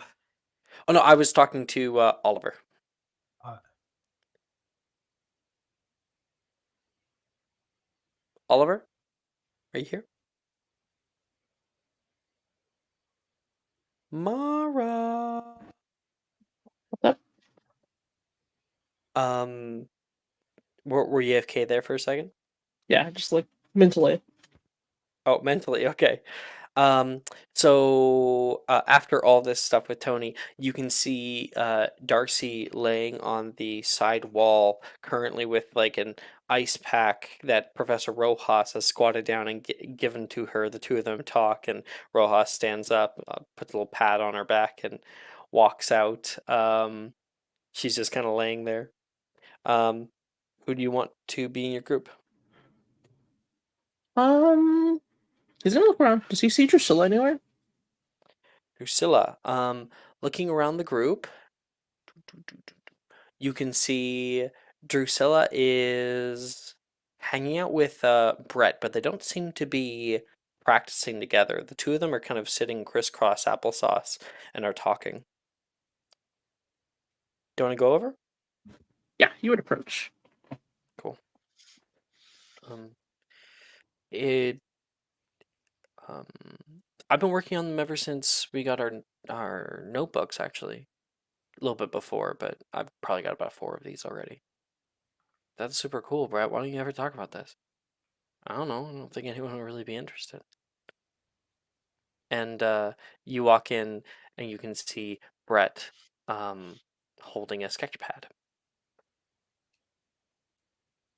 Can you see what's on it? Make me a perception check. Uh-oh. I just dropped a bunch of stuff. Oh no. I'll have to fix that later. Okay, roll.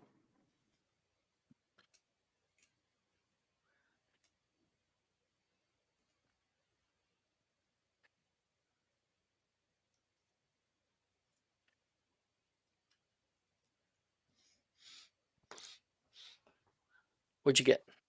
13. You said 13? Yeah, 13. Okay. You can see what looks to be little depictions of dragons. You can see wings and scales and slitted eyes. Those are pretty cool, Brett. I didn't. Oh, they're still a work in progress. He's gonna close it toward you. Drusilla, um, says, Oliver, when was the last time you had a haircut? Look at his hair.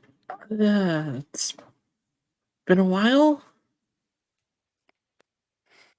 I wonder Trying to if see how long there's I can a get it. student at school who'll do it for you for a little bit of money. It's starting to get kind of wild. It's not that bad, is it? I'm just gonna kind of like start grabbing edges of it. I wasn't gonna say anything, Brett says. Hey, the betrayal. He's gonna like look around. He's gonna go. I was just wondering if you guys wanted to partner up.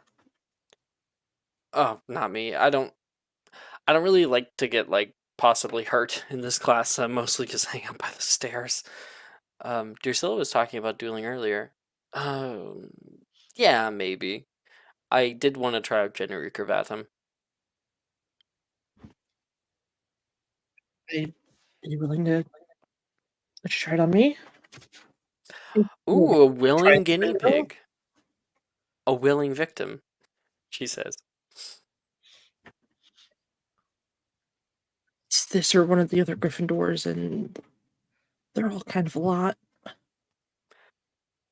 I think by the end of it, you might think that. Sorry. You might have rather pick one of the Gryffindors. She stands up with a kind of sly smile on her face. Mischievous. That can't be worse than Edmund. I'm pretty sure he hates me, and Bria is massive for no reason. Why would anybody hate you? She says, grabbing her stuff and like Are you walking fat across the shaming room with her? you. Are you what? You said Abria was massive, and so I was like, are you fat shaming her? No, she's over there fucking casting spells to be built like a lumberjack. I don't know. I'm gonna fucking write about you in the Daily Prophet, and you're gonna be ruined. It's She's muscle gonna write mommy "Mean" by shaming. Taylor Swift about you. Oh, Mara, did someone come to your door? Wait a second. Wasn't me. Oh, okay. Um. All right, so Drusilla and you walk out into the main thoroughfare here till you have your own little area to cast spells. Here, I'll be nice. You can take the first blow. Did I gotta pause at that? It's like, I don't. Fair enough. I mean, if you'd rather have your kneecaps reassembled before you cast your spell. Yeah, you're probably right. I should probably get it over with. It's gonna cast out Flipindo. All right. It's gonna try to do so.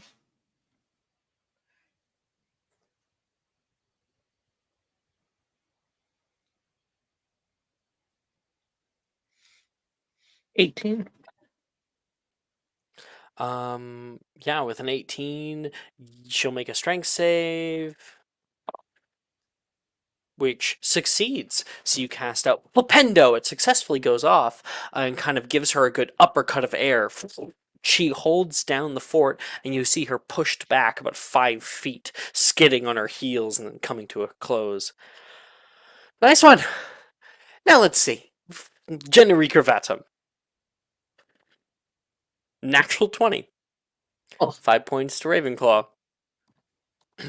Gotten a few natural 20s today. Your kneecaps, I guess we should just roll to hit. Okay. 19 to hit. Yep, that'll do it.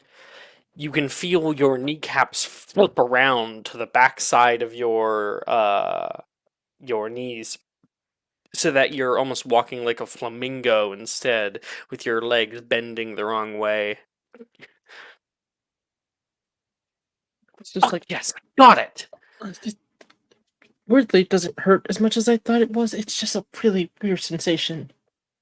You'd say hell yes, I got it. Yeah, but try walking around. It's gonna like take a step. Let's see, generate Cravatum here. It your speed is half, so it's kind of it's hard to really move properly. How long does this last? Oh, just a minute. But it is a lot easier to hit you in that time. She's going to cast out a... I don't know. Is there a roll to hit that we have that's not Bombarda? Infermo. Infirmus Rebra. Fuck yeah. Roll to cast. Barely success. Failure to hit. You're able to duck down as it shoots over your head, and you can retaliate with the spell. He's going to retaliate with Petrificus. Fuck yeah. Roll to cast.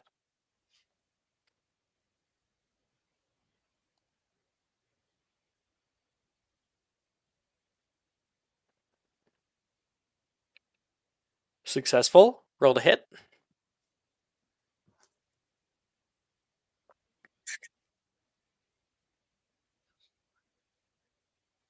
$17. That'll hit. So you like, whoa! Flick off to the right, and there is a shooting effect that streaks through the air, immediately hitting Drusilla square in the chest. Eyes go wide, and her arms and legs pull together, kind of wrapped up by some kind of invisible cord and bound, petrified to almost a solid-like state. Oh no! And she's gonna fall backward. Bang, bang, bang, bang. Onto the ground like a wood board. Yeah, he's gonna walk over.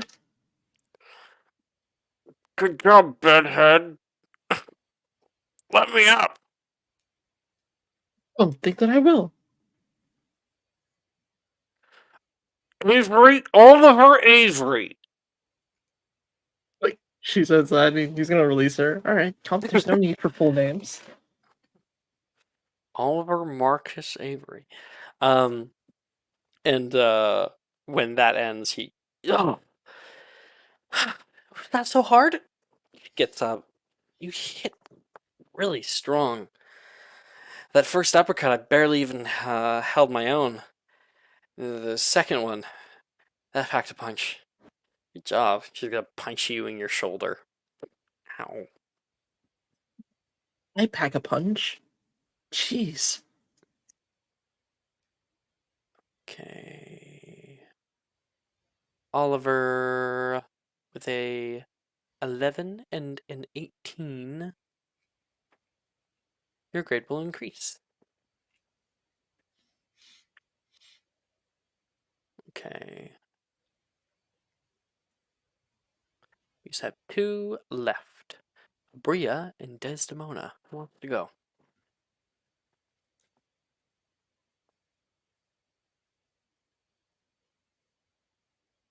They're doing the thing again. I'm not gonna lie, I've been zoned the fuck out. I have no idea what's happening. Maya, it's your turn. You're getting in a group and you're practicing spells with friends. This is DADA, right? Yep. Yeah, I win already. Oh, you did? Yeah, Did I get your grade? probably not. I can tell you what they were though. Yeah. Oh, I see right here. 24 and 56. 26. Okay, cool. Mm. Desdemona. What about you? I'm gonna find Nate.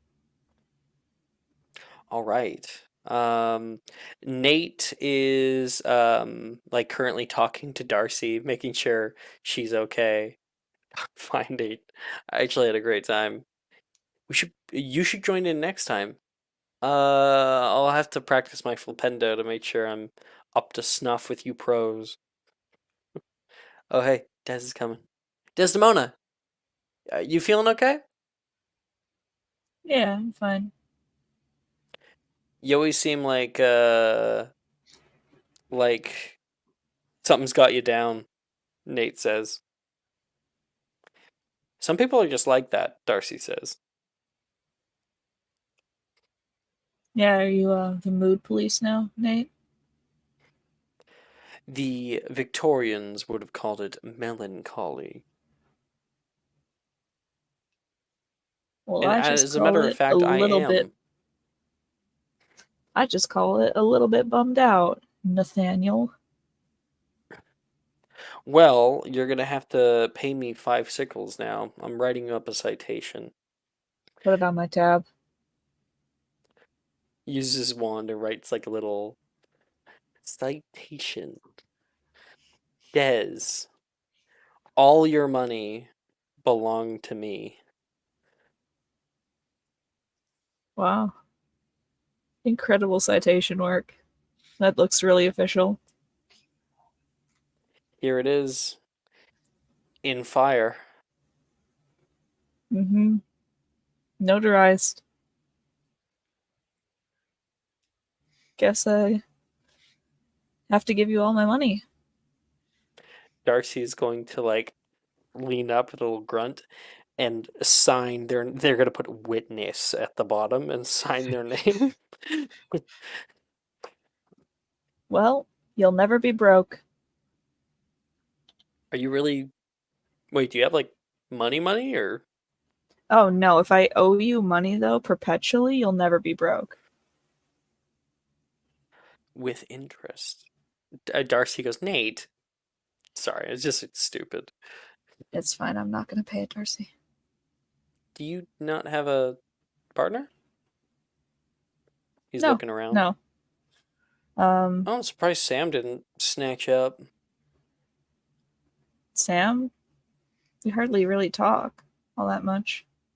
Yeah, but she didn't get Logan today. I don't know where she went. You guys Oh, like that's not share a good. common room. You guys aren't close?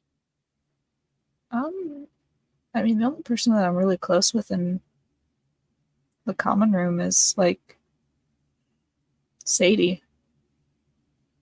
Mm. She's nice. Super smart too. Have you seen her potions grade? Yeah, her charm's great too. Well, I was gonna invite Darcy for a bit of fun time, but it looks like she's still recovering. Yeah, you take him. Do you want to partner up? Sure, I'll take him off your hands, Darcy. Oh, thank goodness. What? I'm joking. And Darcy holds the ice pack to her head. Nate stands up and walks off with you. I will warn you, I've been practicing.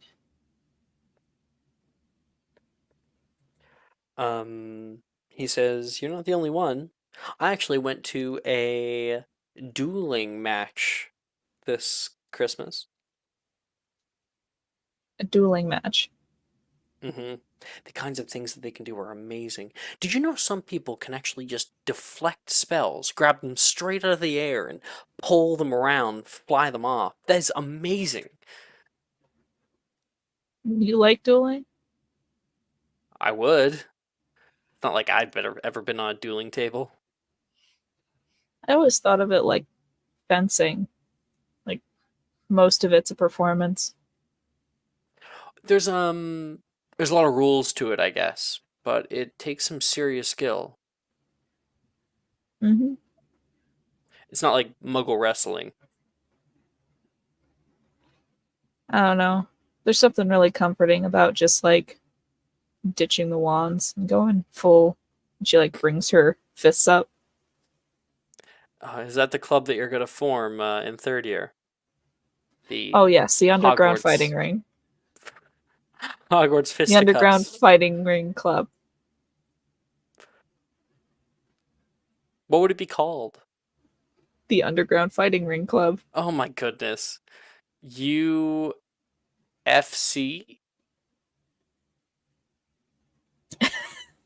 Add a K on the end to that. Add a K, add a K, add a K.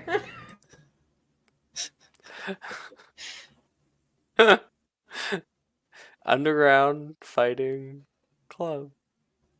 UFC.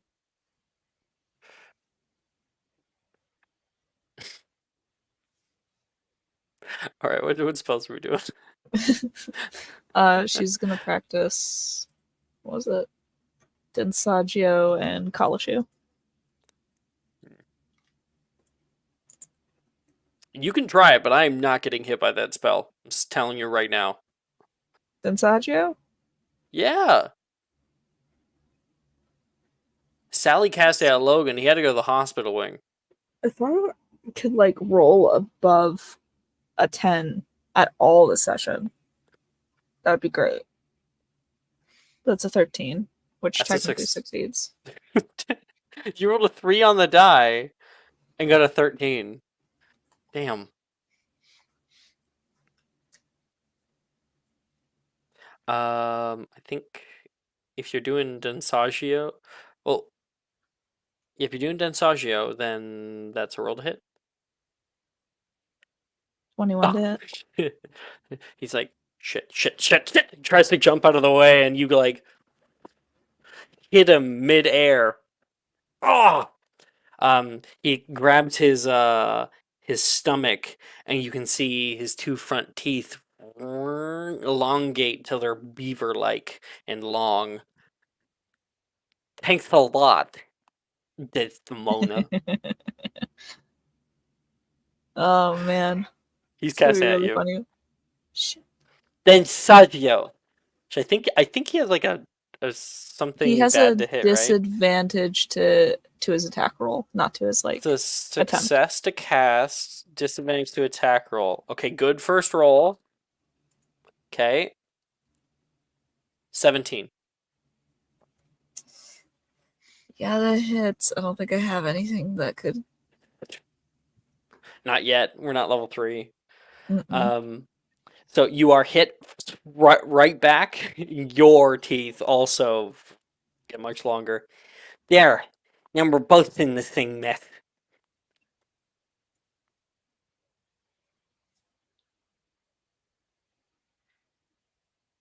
I was gonna do Kalashu, but I think I'm just gonna do Genevieve Cavatum instead.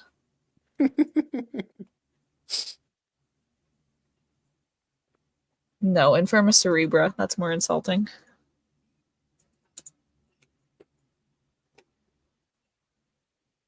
A 23 to cast. Yeah. I do have to do it at disadvantage, though, right? Yes. To hit.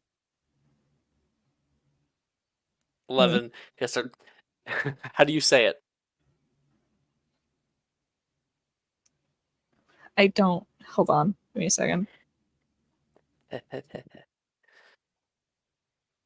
Infirma. There's a shooting purple arcing bit of light, and Nate like ducks out of the way of that, and he runs after you, throwing Infirma Cerebras at you, and you back at him, and he kind of chases you around the class for a little while. You have to go to the hospital wing to get these removed, right? Yes. Mhm. So we'll be doing that over the break. We'll come back in 10 minutes, and when we do, we'll be ready for herbology. See you guys then. See ya. 10 minutes. Are you looking for that perfect gift for that tabletop role player in your life? For that podcaster? For that little sister that keeps going on and on about shiny math rocks? Well, look no further. OBP Musical has you covered. Original theme music for your characters, worlds, podcasts, and more.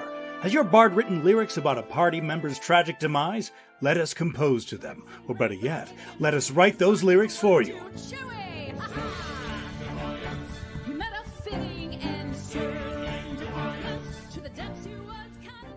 But the goodness, no, greatness, doesn't stop there. How would you like a cast member of Les Miserables, Disney, or Come From Away to sing your pieces? Oh, you bet you would. Fully orchestrated cinematic pieces.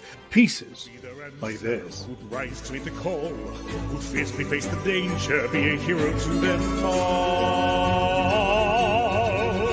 For the hordes of people We have 8 vocalists, 7 composers, 2 lyricists, and an admin team ready to take your request. For as low as $60 US, you can get your own musical theme. OBP Musical, making fantasy a reality.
Welcome back, everybody.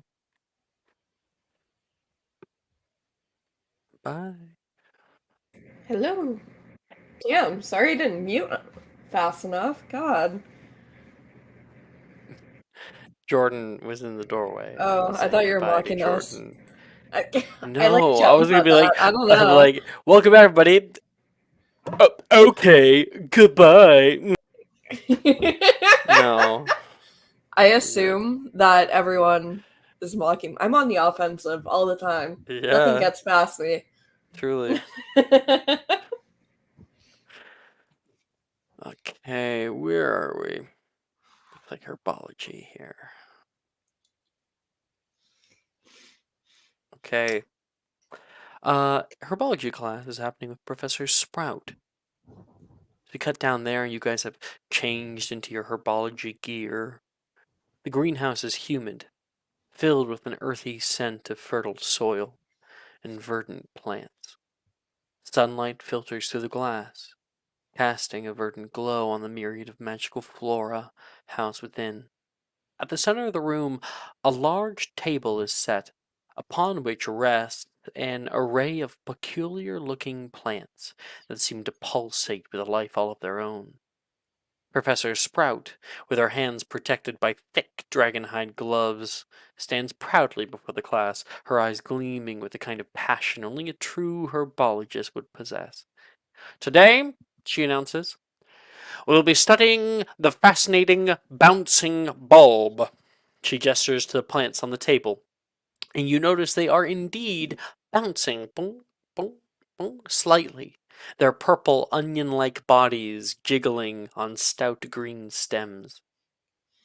As you can see, Professor Sprout continues, walking over to the table, the bouncing bulb can be quite a handful, quite literally. They're known for their restlessness, especially when they're young and full of energy like this. She picks one up, which immediately starts wiggling in an attempt to escape her grasp. Not to worry, though. They're perfectly harmless if handled correctly. The bulb in her hands is vibrant, its purple skin smooth and slightly shiny, with sprouts of green leaves that seem to quiver with eagerness. Notice the sheen on its surface, she points out. That's how you can tell it's in good health. The healthier they are, the more they bounce. Once you've managed to wrangle a bulb like this, helps when you have larger hands such as I recommend 2 hands for all of you. She says she's going to grasp the vine of her specimen. You need to sever the vine here. She indicates a knobby section of the vine just below the bulb. With a precise snip of your shears or defindo, you're able to sever it. Be mindful. They can sense when they're about to be snipped and might try to bounce away even more vigorously. The bouncing bulb on the table in front of her seems to sense its impending fate and begins to buck wildly, its motions reminiscent of a bludger seeking its next target. The professor, undeterred, demonstrates a quick, clean cut, and the bulb is free. Bouncing erratically, it falls out of her grasp, bouncing across the table like a sentient dodgeball. Quick reflexes are key, she calls out over the class, and she grabs it. Once liberated, she continues, her voice steady despite the bulb's frantic attempts to escape. You must carry it to your cutting board. This is where you'll find the true challenge, she says. She says this as Saoirse, near the front of class, makes a brave attempt to grab her bulb, but it ricochets off of her hands, careening through the air and causing a collective duck and gasp from any onlookers nearby. Sorry! Professor Sprout, still enthralled with her own lesson, doesn't even really notice. Now, the final step. She grasps it with one hand and grabs something from underneath the table, a heavy mallet.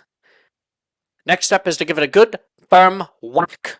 She brings the mallet down with a decisive thud, and instantly the bulb stops bouncing and splatters open. This action will render the bulb inert, allowing you to safely extract the pit. Here we are. You can see like a sort of avocado pit. and the rest of the goo, which is useful when you're doing potion making later.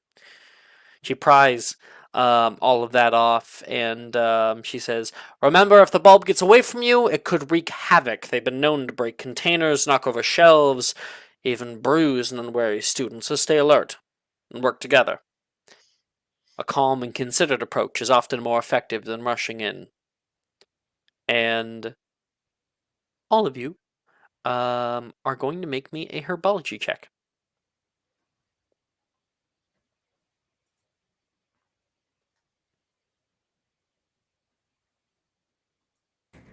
I'm sorry, you said herbology? Mm-hmm. Okay.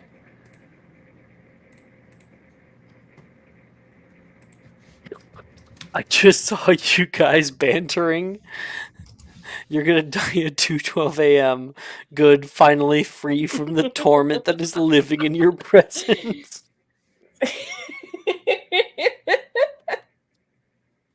you, you fucking guys, I can't.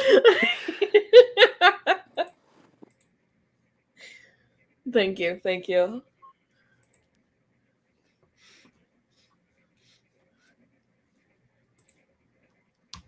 I live to entertain the people. I'm gonna use my inspiration. Fuck yeah. Because my strength are switched. Oh, fuck! Is this next day or is it the same day? It's the same day. Oh my god, Maya.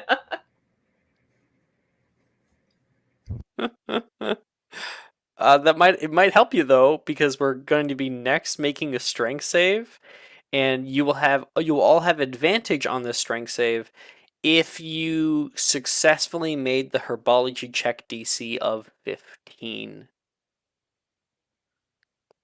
So Tony got an 11. All right.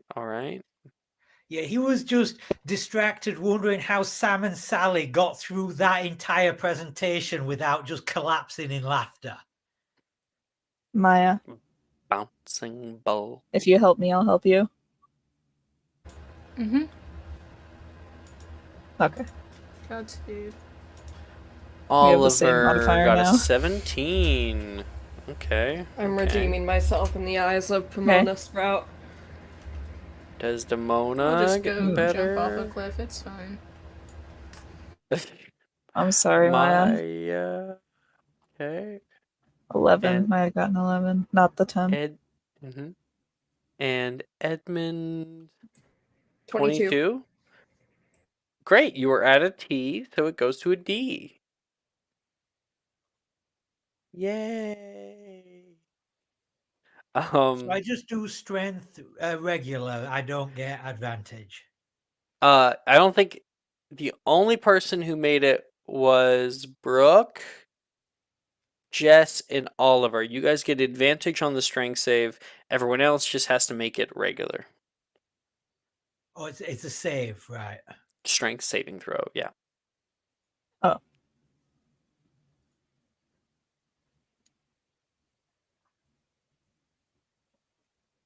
Maya, you don't have a negative one.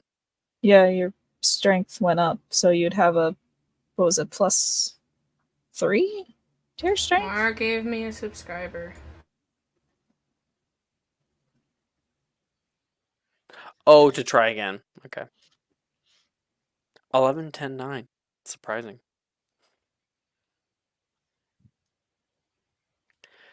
All right. Edmund, what did you get on your strength save?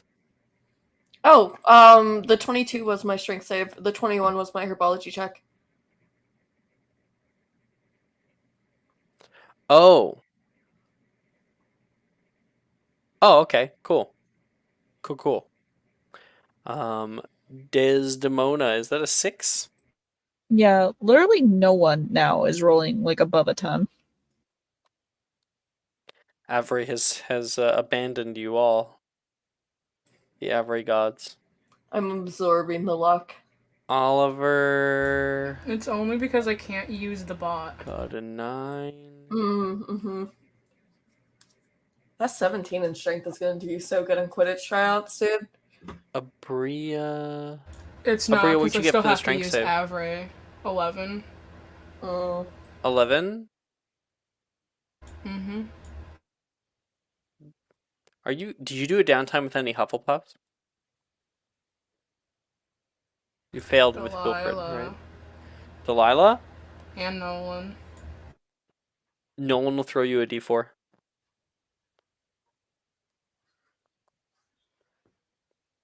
And Tony. 20. Fuck yeah. I have to make sure. What do we have last? Okay. Okay. Tony saved his grade from going down. Some other people went up and then went back down. All right. So,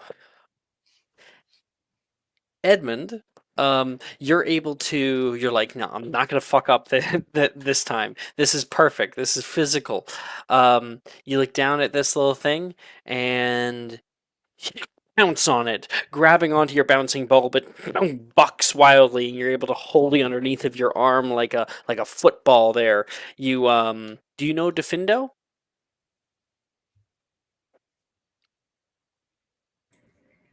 No. Okay, so you grab the nearby shears and cut it off.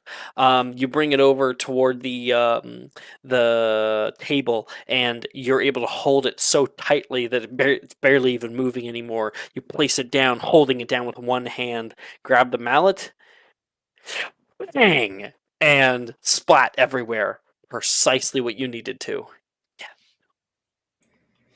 High or low? Hi. That was such an impressive display that you have the chance of going up to a P, but nope. You failed. It's 50-50. Okay, that's Edmund. Meanwhile, other people, like Desdemona, you do your best to kind of think this through. Bouncing bulbs are highly volatile. You know that the more amount of force that you place into it, the more you're going to be getting out of it. So you decide to try to be firm but gentle. You go in there to grab your bouncing bulb. Boom, boom. It moves just a little bit. Okay, good. You grab your shears, place it over by the stem, and the moment you're about to cut, it flies off to the left, slamming against the back wall and bouncing wildly through the room. Shit, shit. Which immediately flies over. I have to double check. Yeah. Flies over to Oliver, who's currently walking to his station, and boom, the two bouncing bulbs collide. It flying out from underneath of his arm, and now there's two ding, ba-ding, ba-ding, ba-ding, bouncing left and right.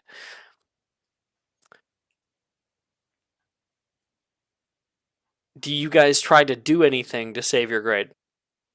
Oliver, Desdemona.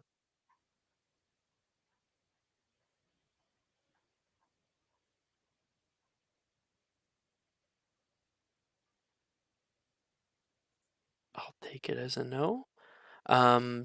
Tony's just going to say, if anybody knows Accio, could you use it on these? Brett will be like, good idea. And he's going to attempt. You can hear Sprout go, no, no, no, no, no, no, no. That's a natural one from Brett. Accio! And Accio bouncing bulb. The moment he does that, all three of the current bouncing bulbs that are flying around shoot straight out toward him, and he is pelted. Bang, bang, bang. He gets knocked out clean. Tony, you're holding your bouncing bulb. It's still in your grasp. You move over toward the station itself and just try to get this done before some calamity befalls you. You hold on to that mallet there, and a bouncing bulb shoots over top of your head. You pull down. Things are getting worse. Dominoes are falling, and you slam and get that nice avocado pit sort of thing from the bouncing bulb. Yes. Abria, you have been dodging shit left and right, trying to make sure that your project doesn't get messed up. You dive underneath of the table and are holding your bouncing bulb there. It is kind of vibrating. You can feel the pressure rising. And you can hear a kind of a clattering noise as beside you, um, Nate like slides underneath the table as well, holding it tight. Oh, hey, Bria. I think this class is a lost cause. Hey, no, look at me. Look at me. You can do this, all right? You can do this. I don't think I can. I believe you can.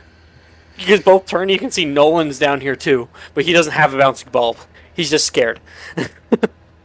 What the? Hi? Hello? Oh, God.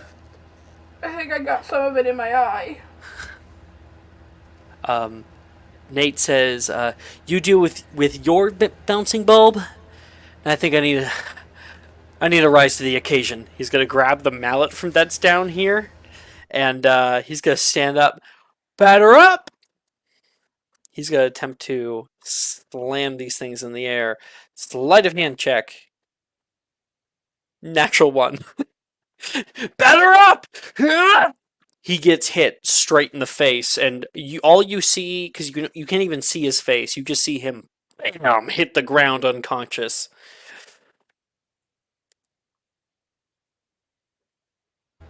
He got knocked out, didn't he? Nolan says. Pretty sure he's dead. Unfortunate. Wonder if he has a baseball card collection. He seems like the type. And as everybody attempts to rush around to get their stuff, that is the end of herbology class. What a haywire class. It is lunch. You guys have to eat bolognese. So, have that for lunch. Afterwards, we have charms. Some of you might be bruised or have little bandages from herbology class. Everybody goes to find their seats prior to class. And I open this up for a little bit of RP if you guys want to.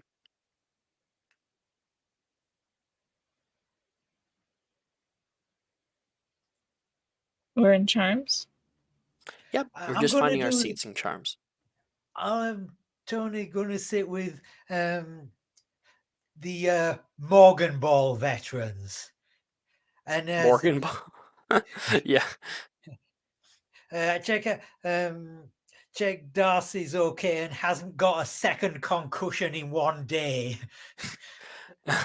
No. I might have some underarm bruising, but I'm all right, Tone. And ask Janice what she thought of the inaugural Morgan Ball game. It was amusing enough to hear Morgan's cries for help. They were cries of excitement, Morgan says. But I still think that you guys should probably be working on actual work in DADA.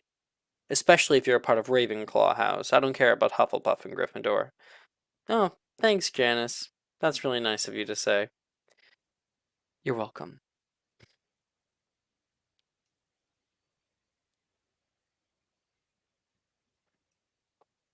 Darcy turns over and says, are you gonna be okay? You can see Desdemona with like a bandage around her head. Fine. Tony, you can see Des too.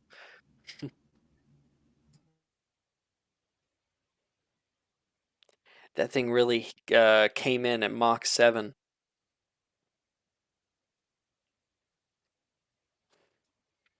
Yeah. I am not good at herbology. I don't ever plan to be.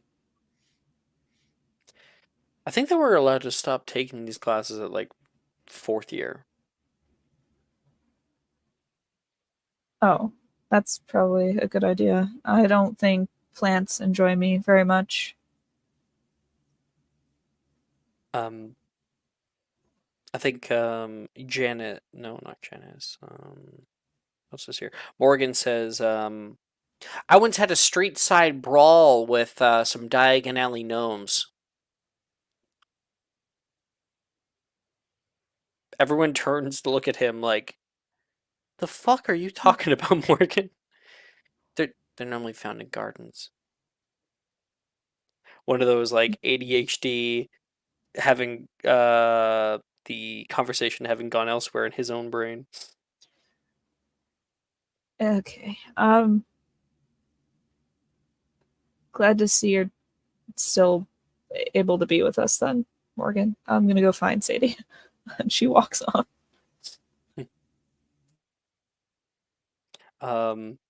You pass on. Darcy says, "You want to get a game going on like Tuesdays?" He says to Tony. Morgan, you up for more crash test dummy work? Hell yeah. We should see how far down um the gorge really is. The thing like between North and South Campus. Morgan, I think that would kill you. Yeah, we could do different rule sets. Like we could go for distance or height as well. And our scene will transition over to Desdemona finding Sadie. She's just getting out her bag and her textbooks right now. Hey, Sadie. Scrimgeour, I haven't seen you for the past little bit here. Today's been kind of crazy. Yeah, it's I guess it's fine outside of the plant related disasters. Disasters? Plural? I feel Did like you there go were a lot walking by of the Whomping Willow? mistakes. No, I just feel like there were a lot of mistakes made in that herbology class. Well, bouncing bulbs are like the fourth most accident prone plants that they teach in that course. I kind of expected Hopefully it. hopefully one of the top three aren't the mandrakes. I hate to see what a accident involving those would look like. Ooh. I think we're going to be getting those next year, Oh, if I'm great. correct. Although Maybe a I few years back, when I was 8, there was like a really bad explosion. I think it was during a student's time. Like I don't think class was going on, but the whole greenhouse was shattered. Oh, that's lovely. Maybe I'll ask Professor Sprout to like not have me touch any of them. Yeah, maybe you could partner up with me, and then we could work on the same one together, and then you wouldn't have to, touch it. I would hate to poison your grade though. Just sit back and look pretty, and you know, That I I can can get do. your grade up. Appreciate it. But you specifically are going to help me with charms today because I do not do great in this class. Well, you're in luck, she says. Last semester, Flitwick called me a virtuoso, whatever that means. Virtuoso. I think Yeah, usually that's used specifically with music. It means you're but he incredibly does talented. he does teach the music class, so We'll have to take it when it's offered to us. right. Um, you and Sadie are working on spells together. That's happening or about to happen. I actually do have a Professor Flitwick is hasn't arrived at class yet. It's like early. Oliver, where do you sit? He's gonna try and find Drusilla again. And Brett, if he's Well, close. you guys were probably just together, you know. You guys walk into the classroom together and take your seat. Reese comes in, looking really beat up. I think you should probably go to the hospital wing. Just was. I got kicked out. Really? I would stay there all day if I were you. We couldn't help at all. You look really rough, dude. I'll be fine. Oh. How did you fare? Great, but I've pretty much accepted that I'm gonna fail herbology. Oh, don't talk like that.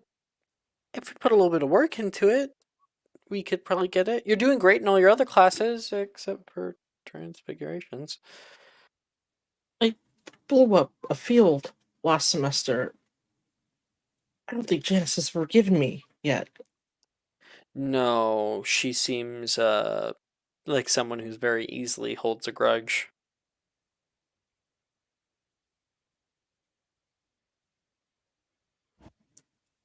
I honestly thought the Aquaminty would work. Um, Perhaps today we could work on this one. She like pushes her textbook over toward you and it says the fire extinguishing charm. Perio. Oh, that'll definitely come in handy. Dildra was gonna kill me if I set another fire in class. Drusilla will laugh at you. You can see Professor Flitwick walks in to the classroom and starts getting ready in the back. Oh, almost there. Look over at the out the window. You can see the clock tower, and you got like 2 minutes. Edmund comes by, sitting behind everybody. Do you sit with people, trying to be all alone and broody, or what? So for prime drama and preteen angst purposes, I think he walks in and like is about to walk towards Oliver to sit with him and then like sees him being approached by Drusilla and Reese and just kind of like stops and then goes to like the row behind them and just sits alone for prime teen angst. Yeah.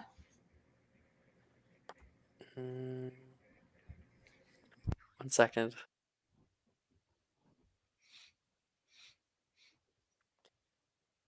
You damn it, I had it and it was gone. You want a fizzing Wisby? Turn over, you can see Wilfred. You've sat down next to Wilfred unknowingly. He's sitting in the back down here, pretty chill. A what? Fizzing Wisby, they make you fly. They do? Float. Only one way to find out. Sure. Like hold out a hand. You see, in your hand there is a little piece of fudge about the size of like a little brick.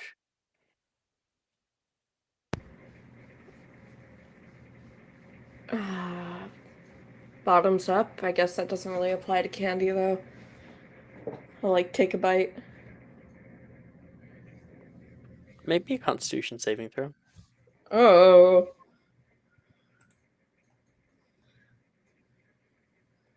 God, what's my con? There it is.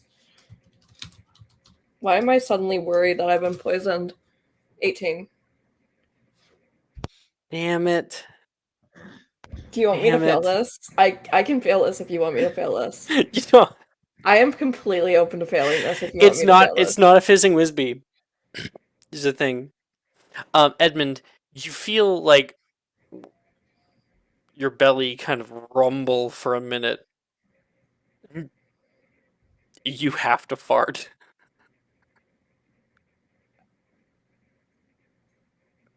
I hate it here.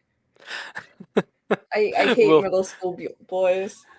Wilfred puts his hand to like a different bag, puts like a candy on his tongue.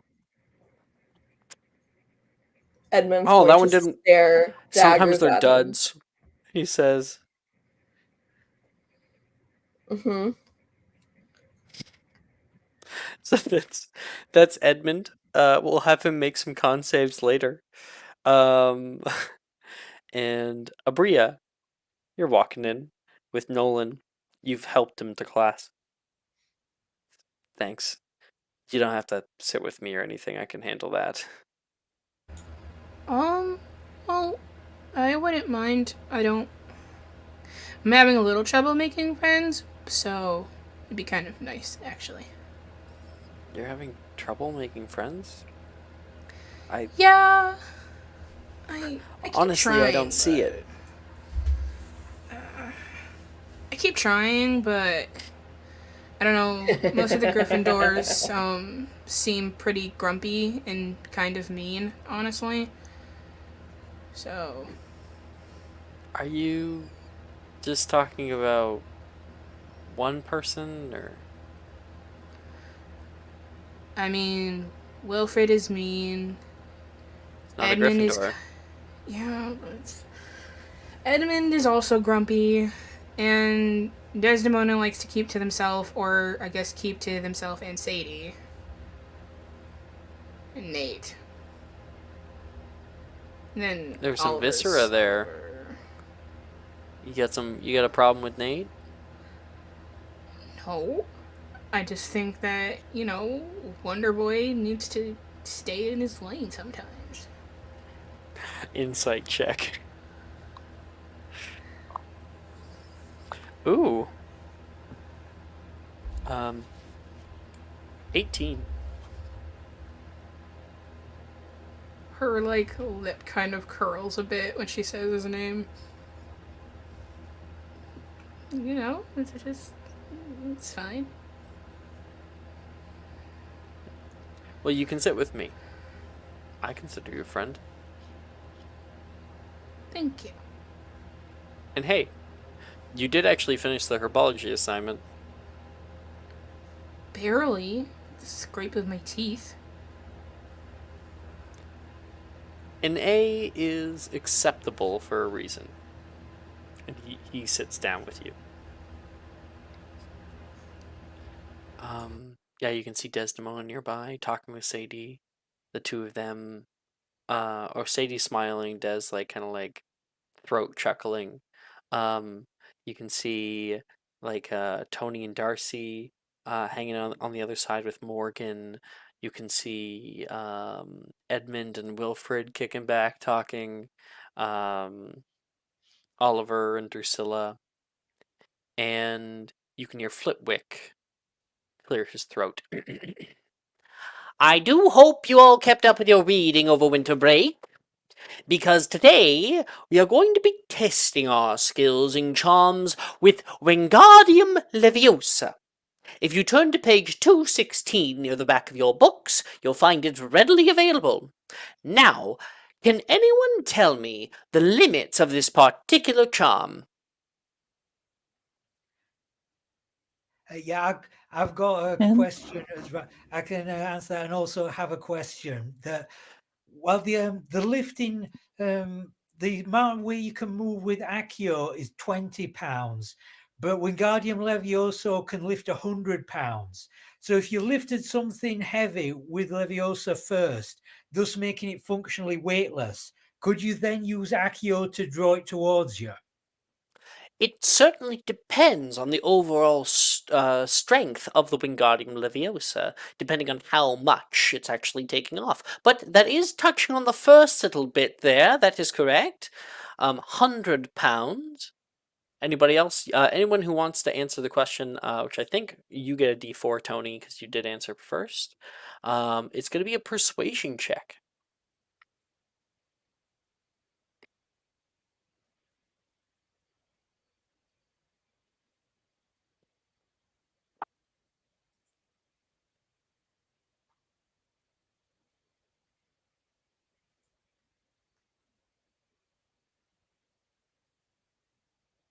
Tony, are you making it, or are you the only one? I'll.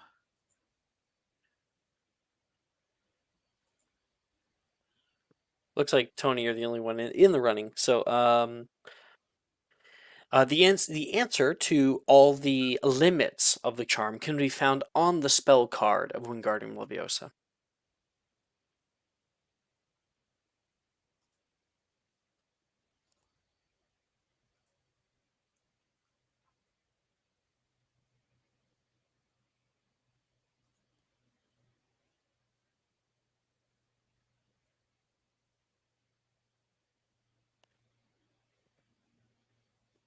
So you can feel free to answer in character by finding the exact limits by reading the spell overall.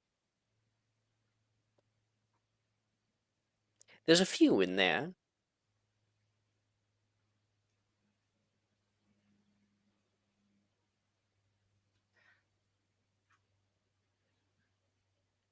Do you need help finding it, Roger? Yeah. So either one creature other than yourself or object of your choice that you can see within range rises up vertically up to 20 feet and remains suspended there for the duration. The spell can levitate a target that weighs up to 100 pounds. An unwilling creature that succeeds the Constitution saving throw is unaffected. And So, if sorry. it can go at a higher level, it can go by 150 pounds every time you get it at a higher level. If you put a bit of more oomph into it, yes. There's a lot of words here, but to sort of break it down, no direction can be taken except up, rises vertically. It only extends upward about 20 feet and remains there. And people cannot lift more than about 100 pounds or so, unless, of course, you're very good with your charms, she says, looking over toward Sadie. Now, charms have great utility, but without understanding their limits, mistakes can be easily made. Always read up on your spells before casting. Now, each of you has been given a feather. Everybody, watch me, speak very clearly, and move your wand with a swish and flick. Wingardium Leviosa. I want to see how many feathers we can get in the air before the period is over. Have at it. And everybody is going to attempt Wingardium Leviosa. If we blow through this class and potions, we can do Quidditch tryouts. We're doing Wingardium Leviosa? Correct. Sorry, I keep like zoning in and out. It's been a really weird day. I'm not one to judge for dissociation.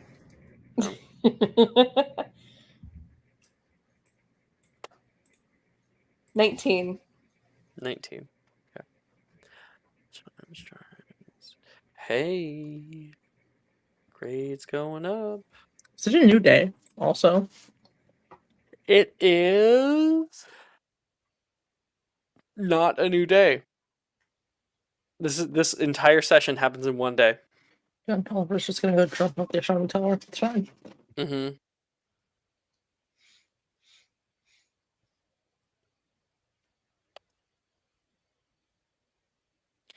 It's all in a Monday.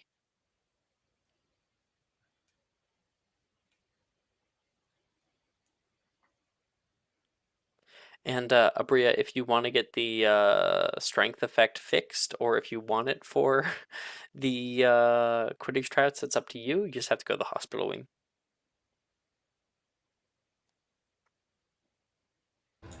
Cool.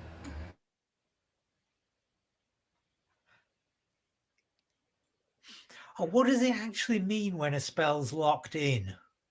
It means that you never have to roll to cast it again. You can cast it whenever you want, at any time, without rolling. The only thing you might have to roll for is a roll to hit.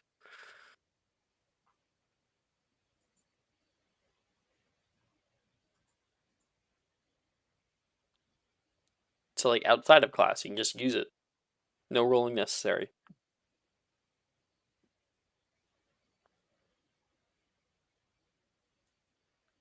Okay, Desdemona, what did we get on Wingardium Leviosa? 12. 12. All right. That's successful. Your little feather begins to fly up into the air with a swish and flick. Oliver, 13. nice. You're able to get yours as well. Abria. -1. Oh, okay. You have some trouble with yours. Wingardium Leviosa. And you suddenly see your feather become flat on the table. You try to pick it up, and it seems like it has been squished down and turned to stone. Maybe good to go get another feather or move on.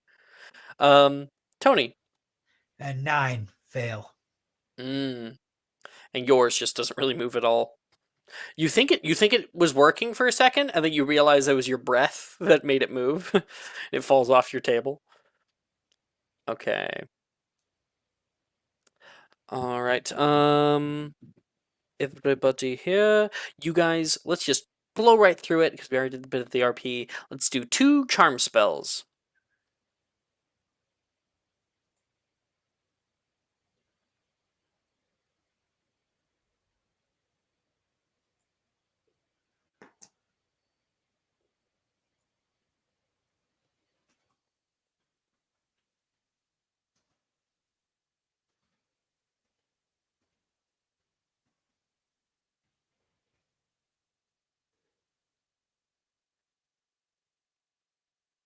Turn my wand into a hammer.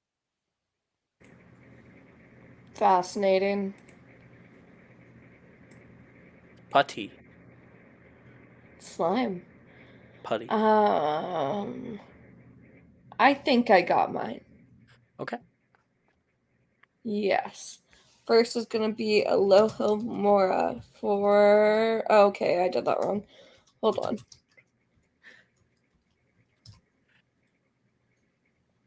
$15. You got it. And then the System Imperio for 10. Isn't that a success? It Yeah, it is. is. Yeah, just barely. Your grade increases to an A. You are now pathing. Yay!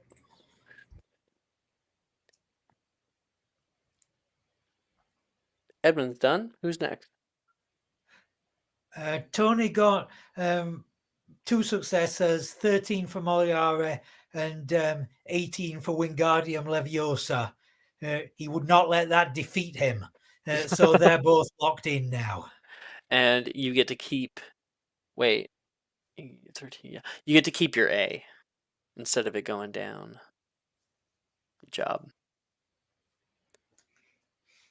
What about Desdemona?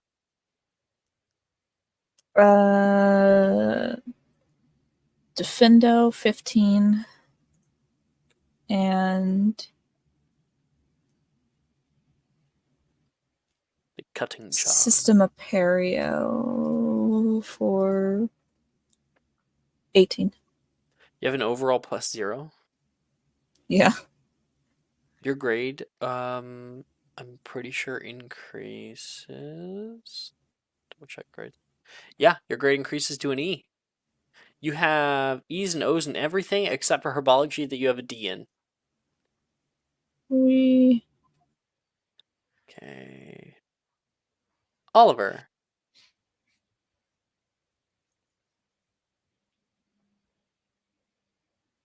Art thou ready, Oliver? Sorry, I muted. Oliver's gonna go Lumos. Classic Lumos.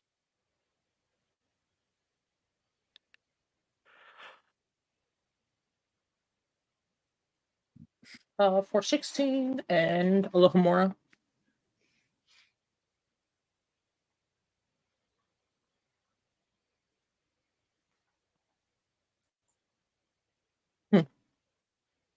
Not one.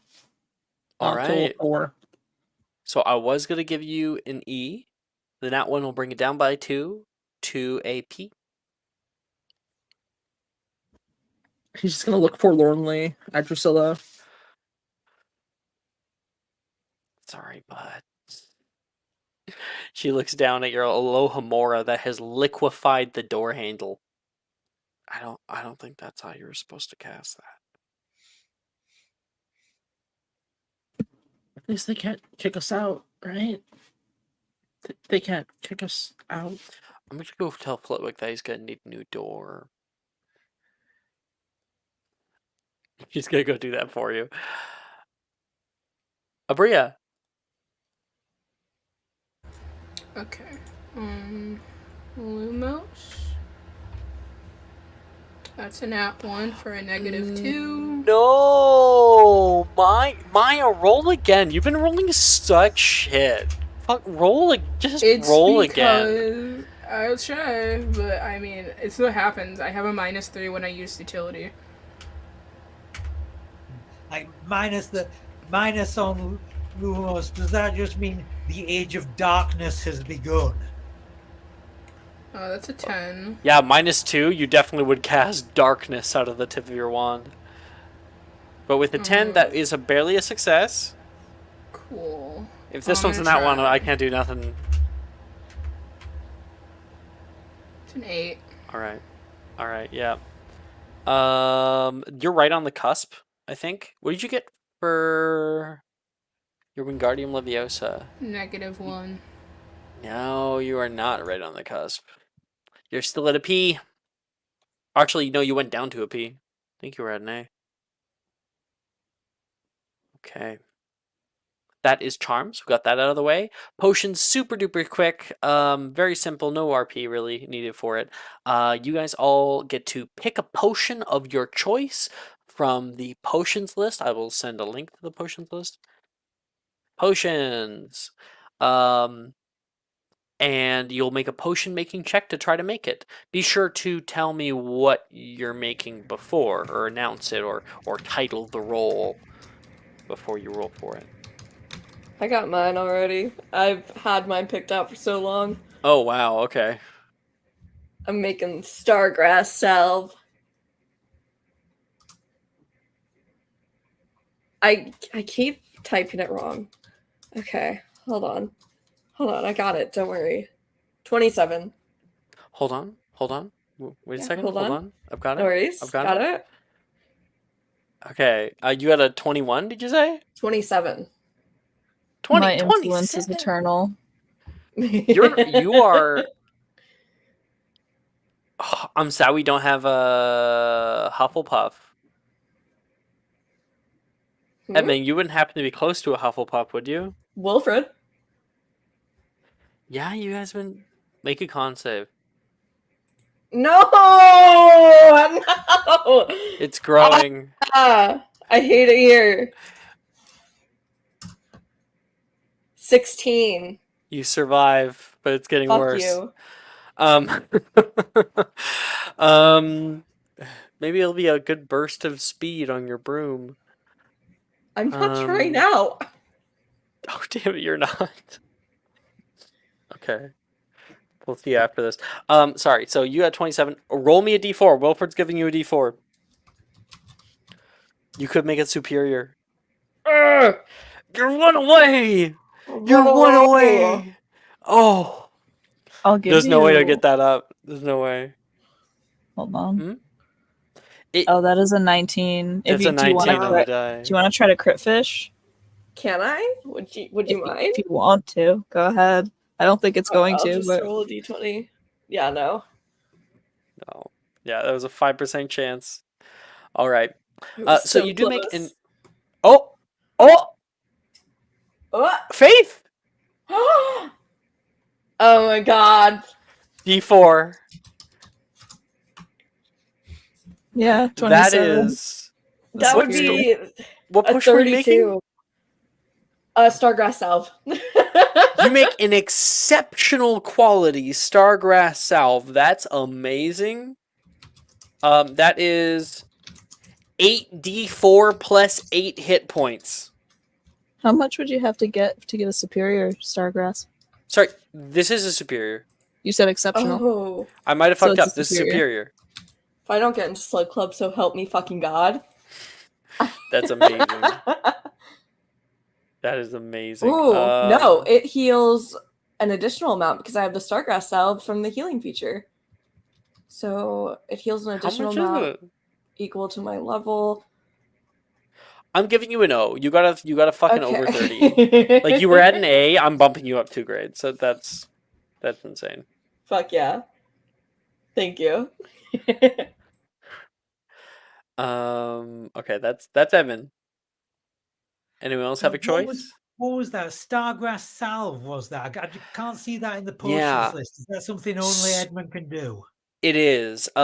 So there are potions that are taught in class. There are also a lot of potions that are simply not taught at all. And some people, like the healing background and the potioneer, specifically, can get recipes for other potions that other people don't have. Stargrass is one of those.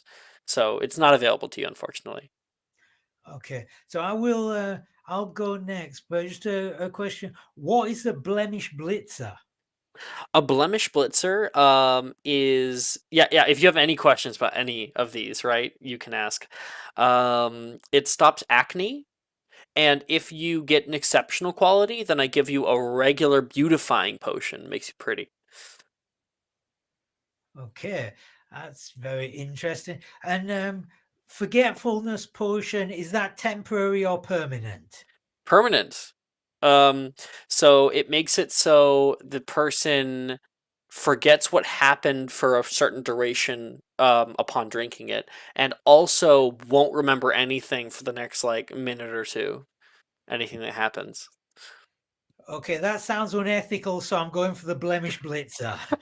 That sounds unethical.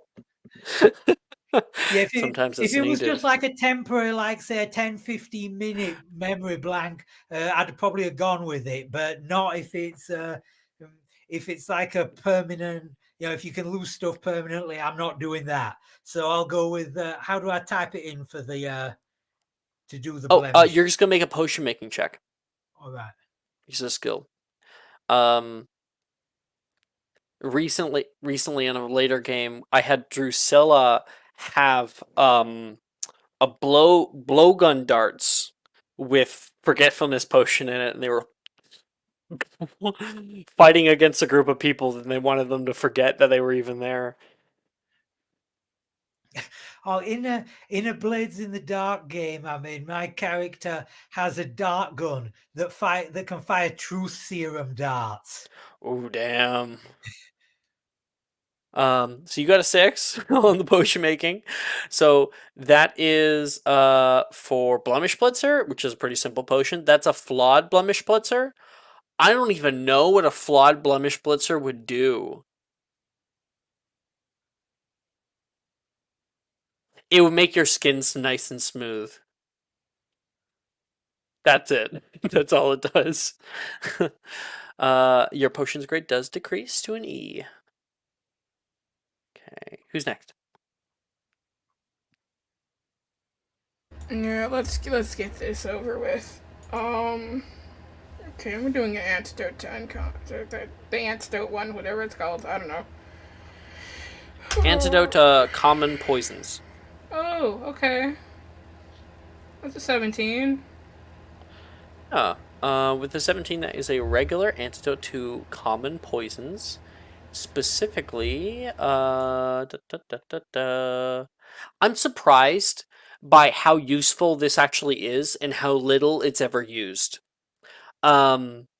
When you drink this potion, simple poisons in your system are neutralized and you gain advantage on saving throws against poison for 1 hour. If you took poison damage in the previous minute, you regain half of your hit points lost to poison damage, up to a maximum of 15. Super useful when either you're poisoned or if you're attacked by a creature that does poison damage, and a lot of them do. That helps out. Oh, I just thought of something. You were saying before, if people had done activities with Hufflepuffs during downtime, they get some bonus.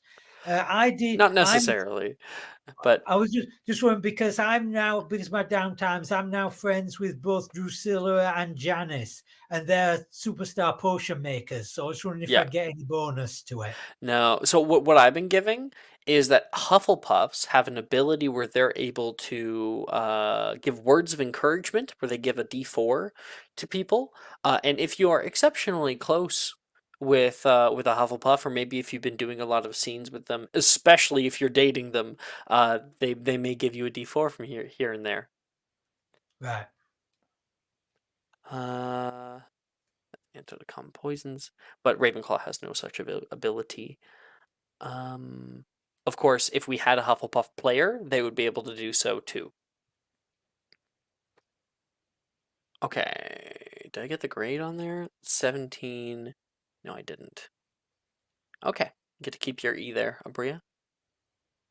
You got Desdemona and Oliver.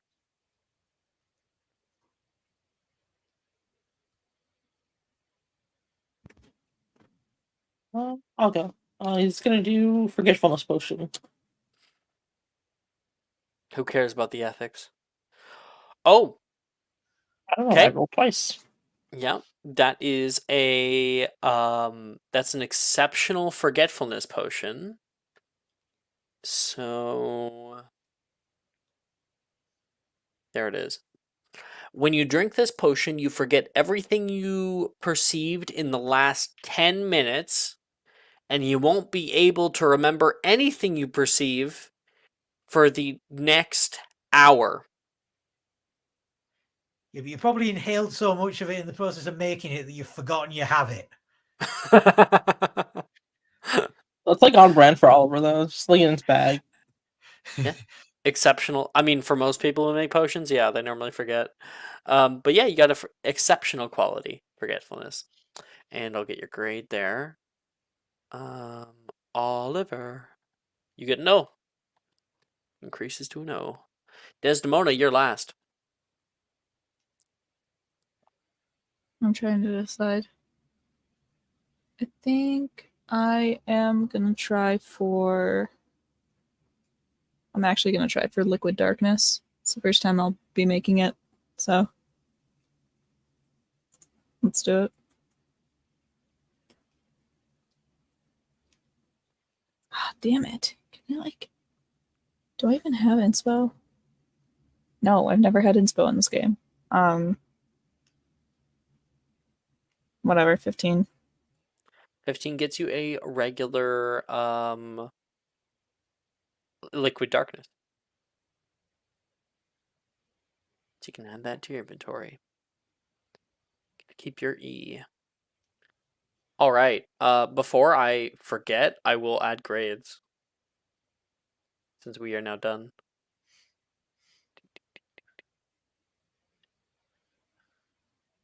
Copy. Grades, and you guys can all see it in year 1 dash semester 2. Or you're about to. There you go.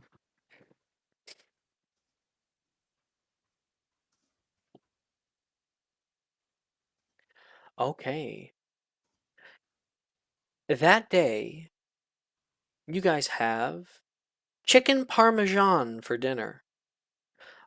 Abria, do you want to keep your int strength swap for the Quidditch tryout or get rid of it?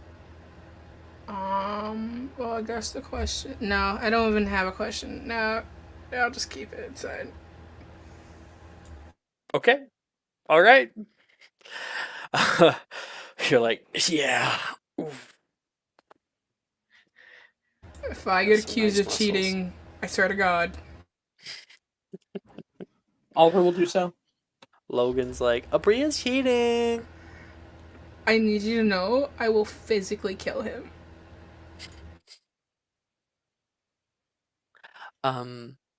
All right, so we got Quidditch tryout. Maya, do you have your outfit? Oh, I've had my outfit since before 2 weeks I know before you this have. game was created. I know you have. That's why I wanted to point it out. Yeah, I've had an outfit prepared for this very moment, so So have keep I. that in mind. I hate it here. Keep in mind that if we don't make it on this team and my Pinterest board goes to waste, I'll cry into my pillow. Hello. I'm sending new music, by the way, specifically for this. Put in music.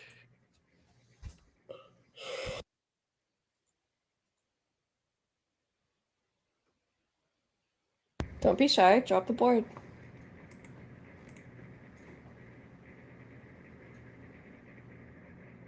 Gotta see it. I think she's probably finding it right now Probably, yeah. through her thousands of boards. Honestly, I don't know how she finds them at all. Like, what organization system do you really have? She taught me her organization system, and it's really good. Like, you can make sections in Pinterest, and then you can put boards together, like files and stuff. Hmm. It's really good. It's true. Brooke has learned the ways. I have, and I'm never going back. Mm-hmm. I have a little section for my like commissions that I want to do, and then I have like everything. It's great. I wonder and you have if a there's little an AU section. I wonder if there's an online plugin that will like take a Pinterest link and automatically make a collage. I mean, Pinterest kind of does that, where if you make a board with only one pin, you can go to the plus sign, it'll suggest a bunch of things to add. Well, I'm saying like it makes like one image that has like all of them kind of pushed together. Oh, yeah. So they have like true. a separate app for that? Well, I'm But like it's a pain. Oh, they do have something like that. Yeah, Pinterest Damn. like, do something like that. Oh, Not the my elbow you braces. just shared. For some reason, it didn't go to it. You might have permissions weird, because it just went to your main thing here, with all of your stuff. I see weird. Quidditch tryouts though.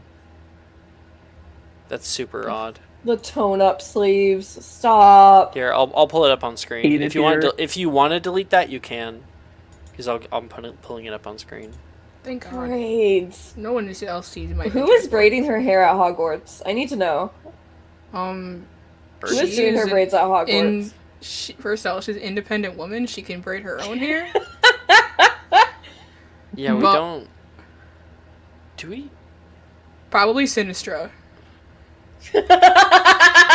Not Sinistra. Sinistra? Like, yeah, she would. Does the students' braids on the She weekends? would. Yep. Who? I've just if I get... thought of something that the AI art program that does the character portraits, it doesn't like giving anybody short hair. Like if you look on mine, how That's long true. his hair is, that is about as short as it will go. It really doesn't like doing short hair. So It we has could like say 3 that there's hairstyles it likes. just said there's like some magic way of getting your hair cut in Hogwarts that also doesn't like short hair. So all of us with big shaggy mops, like this is the shortest it will agree to do it. It doesn't like braids either that much. It doesn't like ponytails. Yeah, a bunch of that kind of stuff. I just realized, I was like, is there even like a single POC person in Gryffindor? No, there is not. There is in every other house, just not Gryffindor. Sinister. I went to Racist Sinister. ass hat. Apparently, yeah. Crazy. Oh, you're white. Gryffindor. Sorry, did you want to like give a description, because we were all just ogling it? No, I mean, she looks fully prepared. Again, yeah, Sinister did her hair for her. She's got, elbow brace support on. She's got knee pad support on. She's got, like, her sports shoes. She probably has a mouth guard in. She is fully prepared to kick someone's ass today. So. Fuck yeah. Wait a second. Is there even a 7 in Quidditch? Is there 7? Was 1, 2, 3, 4, 5. Yeah, isn't 7 Alex, the you know you seeker? choose your own number when you're on a sports team, right? No, not for Quidditch. Nope. That Why would it be different for Quidditch? it's assigned by your position. Why would it be that? J.K. Rowling. Quidditch Where did number you read meaning. this? To It be is fair, a lot of sports are like that. They just have like a range of there. numbers because it's just That So is so the stupid. the possible position numbers may be 1 for keeper, 2 and 3 for beaters, 4, 5, 6 for chasers, and 7 for the seeker. That is so dumb. yeah, you get like a range of number. So either way, my number still stands. Guess we'll be trying it out. Okay, so anyone else who wants to share one that they have, you guys can. I don't know if anyone actually has one, but um, I have a sitting in the bleachers board. absolutely. You're fucking with me though, aren't you? No, I'm They're not. not. They're not. Somehow that's even funnier. I have a question. Is anybody else trying out? Oliver's trying out. Hold on, I'm sitting his board now. Thank He's not gonna fuck. make it, but he's gonna go Edmund's with like you. watching from the like grass area on the pitch, like just in case anyone falls. But he has a book with him, and he is definitely reading it while everyone's Got like a flying lawn around. chair that you've put out here. Yes. He has like the secret history, and he's like reading it. The secret history. What is that? What? Is that Warrior Cats? What is that? No. You don't know What's what the the secret secret history history? is? No. I know I've heard of it as it's like some sort of famous novel, but I have no idea what it's famous for. I am withering away. God, the English major in her died. It's a dark academia. It's largely regarded as the dark academia novel. Coffee. Is it It called is A about Secret a or bunch The of Secret? the secret A history. secret It is history. about a bunch of wealthy New England students in college, and then like fuckery goes down. It's like it's the prime setting for dark academia. Oh. The fact that you haven't like even read the plot for that and you are running a Hogwarts game, I'm dying. I'm Apparently I got it. withering. Do you remember when you didn't know that Shakespeare was not Shakespeare, sorry. Sherlock Holmes was Victorian? God, Yes. I wept. But Sherlock Holmes doesn't matter. This is actually important to the setting we are currently in. Wow, okay. This is what helped shape the setting we One are of the most currently important in. fucking I character in suppose we're British not history. solving any Alright. mysteries here. There's no mysteries here at Hogwarts. It's fine. All right. Well, I'm not trying to reinvent the wheel here, Brooke, but you know. I know, but it's so good. And like there's a rewrite of it called If We Were Villains, and it's so good. If we I were have it villains, pulled it's up actually here. really good. Goodreads. I will confirm If We Were Villains is actually good. I highly recommend that, Alex. I am going Okay. to send that to you on your birthday. That book. Oh, has that'd be anybody nice. read the webcomic Gunnerquid Court? Well, why don't you send a link to it in discussion? We can check it out. Because it's a lot like Hogwarts kind of thing, but also there's one. I won't say what it is, but there's also one character in like the character art that reminded me very much of a plot in Gunnerquid Court. Whose art? Whose art was it? I don't know, the guy with the flamingo head. Billion Pigs. That was a joke, but yeah. It was a complete joke. There's no character that actually looks like that. But anyway, okay. Let's start Quidditch. The path to the we do want to show off. We'll show off Brooke and Mars thing in a second. I want to get through this. The path to the Quidditch pitch is a well-trodden trail, bordered by the wild, untamed grasses of the Hogwarts grounds. With each step, the excitement builds. The distant sounds of the stadium growing louder The hum of conversation, the occasional cheer, and the clear, sharp whistle that signals the beginning of tryouts. The pitch itself is an impressive sight. The towering goal posts standing sentinel at either end. The lush green of the field is a stark contrast to the azure and white sky above, promising a challenging flight weather for today's tryouts. The stands, though sparsely populated compared to a match day, hold a few clusters of supported friends, and even some in lawn chairs. They wave banners and cheer, encouragement carrying across the field. Woo! At the center of the pitch, the 4 Quidditch captains are easy to spot, their confidence and authority setting them apart. Before I announce them, we'll now show off your guys' outfits. So let's go with Brooke in the stands. Oh, it's a classic. Weird. It did the same thing that it did to Brooke. It did to Maya. It's going to your like main Weird. collection. I'll find it though. But did you see how organized it was? Right? Yes.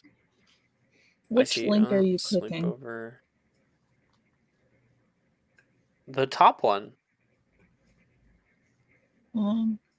Yeah. Weirdly link enough, it's just going to the No, collection. it's not going to the collection for me. Something's wrong with your Pinterest. Quidditch tryouts. There it is. Da-da. Classic. It's grunge. It's early 2000s. I'm trying so hard to look like I'm not trying hard at all. It's edgy. He has his homework with him. The ripped jeans, ripped black jeans. The ripped jeans that he probably ripped himself. Are you eating chocolate? Yeah, absolutely. This looks like dark chocolate. Yeah. I mean, it probably wouldn't be milk. Funny enough, milk chocolate is not that big. Even people hate it out in UK. He's like lounging, doing his homework and the readings for like that have been assigned words, and like just every so often he'll look up to make sure no one's dying, and then he'll look back to his book. Oh, that's Quidditch game. Quidditch tryouts for Mara. Here we are.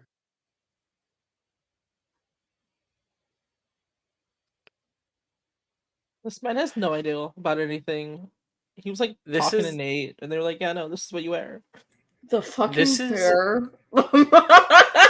This is reminiscent of the kind of jock boys that would be in my high school back in the day.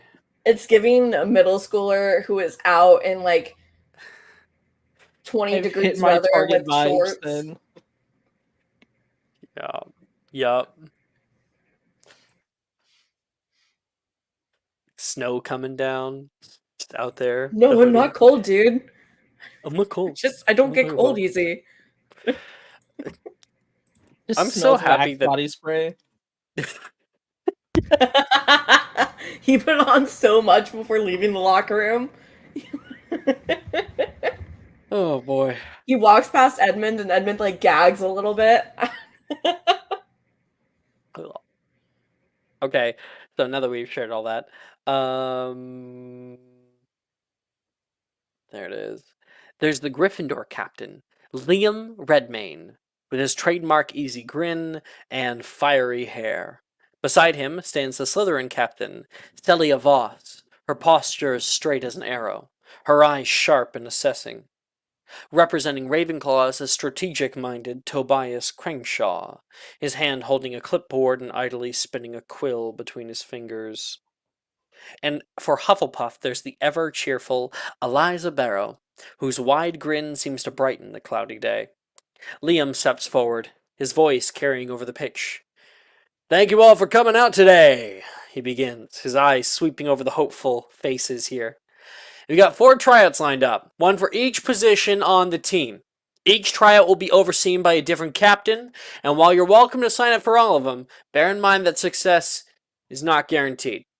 He gestures toward Celia, who steps forward, her gaze already sizing up the potential beaters among the crowd. We'll be kicking things off with the beater tryouts. Liam continues. Celia here will be overseeing this round. She's got a keen eye for talent and strategy, so give it everything you've got. Celia nods, her expression serious. Beaters need to be strong, yes, but also strategic, she says. It's not just about power, it's about control and timing. Show me you can handle a bat and bludger, and you may have a shot. She takes off into the air. Did she transfer from fucking Durmstrang? Yes! Oh my god! Actually, no, she's from Koldova Storets. So, What is she's going used to on? writing fucking evergreens. Okay? Fuck. Look it up. That's the way I know she's built like a brick house. Yeah. Fucking Karlak. Absolutely.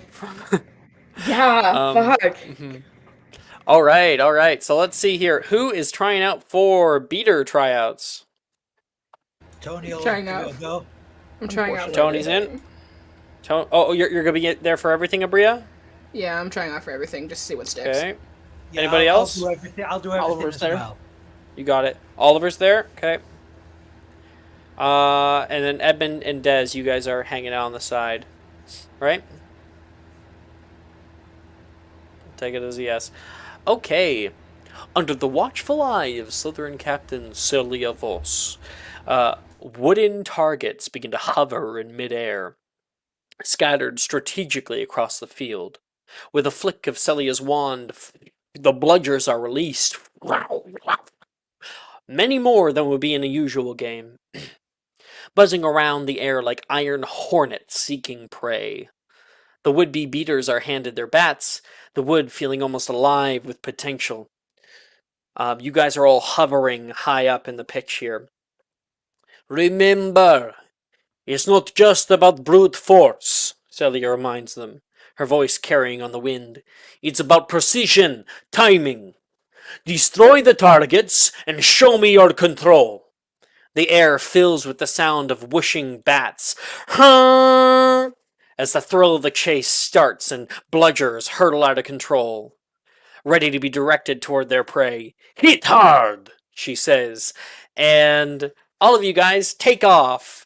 Essentially, you're going to be hitting bludgers toward wooden targets that are flying around the field. See how many you can get. Everyone's going to make me an athletics check. Cool. I have a question because it's something that I feel like I've heard so many different things on. What does broom proficiency do for me? It gives you it lets you add your proficiency bonus to your AC while you're flying. Thank you. As well as if you ever try to do a cool trick or something on a broom, then you would be able to use like proficiency. So Okay. I Thank was you. trying to add this during my downtime, but failed. So will this count towards that? no. It can only be gained through downtime. It requires 3 successes to gain proficiency in. Very useful. That, or if you ever gain a feature, you can take the feature that gives you broom proficiency. Okay, Tony, did you roll your athletics? Yeah, 20. We kicked ass at this. Nice. Abria, 17. not bad. Oliver. Nat 20. Oh, okay. Exclamation point there. Okay. And then you guys are all going to make a strength attack, meaning it is strength plus proficiency. So you can basically roll me a strength ability check and then just add 2 in your heads.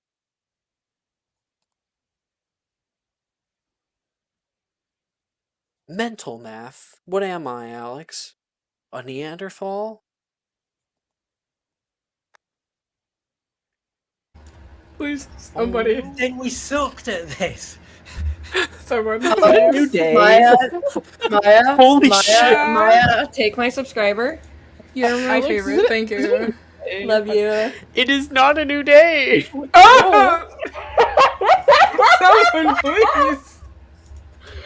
God, we've gotten no inspo this session, and this is what happens. Oh my goodness. Oh.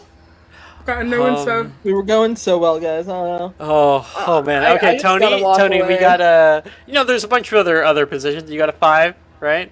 Oh no, 7. Yeah. Oh no. Yeah, 7. Okay, and then Abria, I got a 7. you got a 7 as well, and Oliver 10. 10. Okay, your natural 20 might save you there. So you guys all fly out, finding the bludgers and going for to hit, but you do find that it requires a surprising amount of strength to redirect the bludger from where they're going, and especially to actually direct it towards something. Tony, Abria, you guys hit plenty of bludgers. You get very few points, if any. Oliver, you do get a few. You can hear the splintering boards crack. Ding!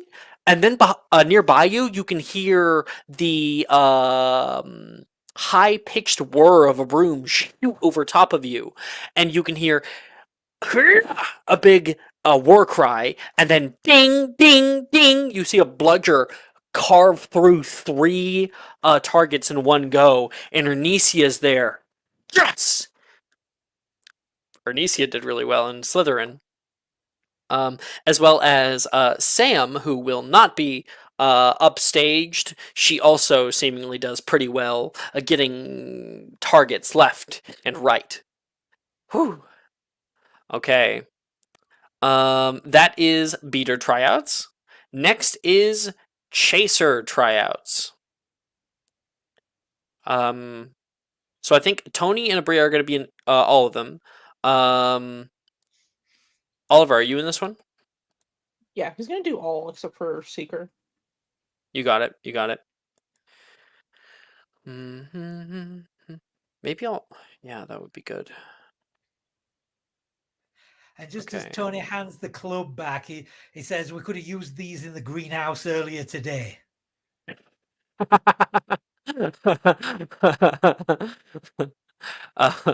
That's pretty funny. Okay, chaser tryouts. Gryffindor's Liam Redmayne oversees the chaser hopefuls, his eye keen with a display of agility and teamwork. Each chaser starts far from the keeper's goals, a quaffle clutched tightly. Liam says, "On my signal, you all are going to be passing your quaffle to one of our nearby teammates on the side. Say hi, teammates!" You can see some of the older students like waving over toward you. Say hi, intrepid heroes. Hi, intrepid heroes. You're at that point. You're going to fly up to the pitch as swiftly as you possibly can. We are going to be testing for speed here. We're gonna wait. You'll await the return pass. You must catch your quaffle mid-flight and make your play for the goals. We do have our Gryffindor keeper all the way at the back there. He waves over. He's a bit of a douchebag, so give him all you got. Why is he kind of hot? He's 7th here. I cannot keep falling for the people so far out of our league that we aren't even allowed to think about romancing them. I have to stop. Let's see your speed and your finesse, Liam calls out as the first quaffle soars through the air toward a waiting hand. Go! Everybody, make me an acrobatics check for flying, like for throwing your quaffle and flying as fast as you can.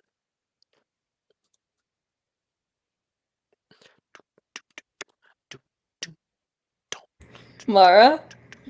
Yeah. Oh, Oliver. That's It's all gonna right. be funny.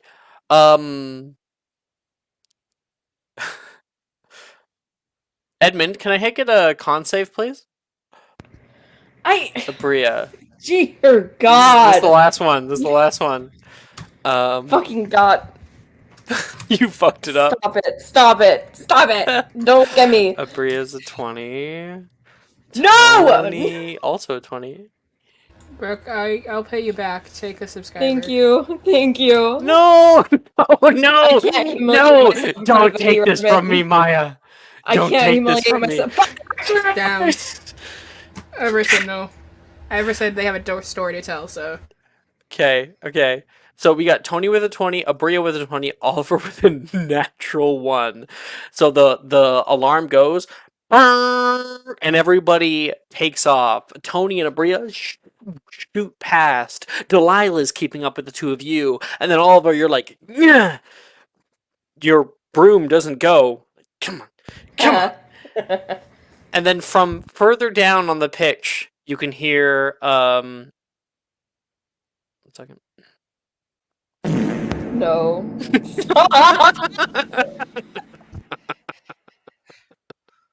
It echoes through the stands, and your broom takes off.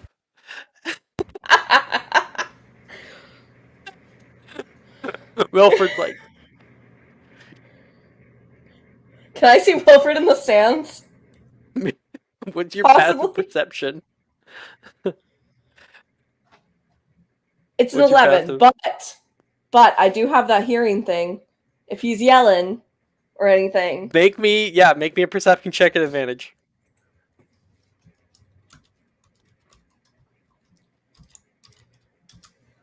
16. You can hear him. That might be a thing for next session. Okay, our next one, as you guys fly up as quick as you can see that keeper coming into view, the 3 glistening golden rings ready for you to try to throw a quaffle into, and but you don't have your quaffle, so you're looking off to the right and you can see the players who are like helping out today. They have their quaffle, they're throwing it over toward you and expecting you to grab it and get a goal in. So everyone's going to make me a sleight of hand check for catching the quaffle and taking your shot.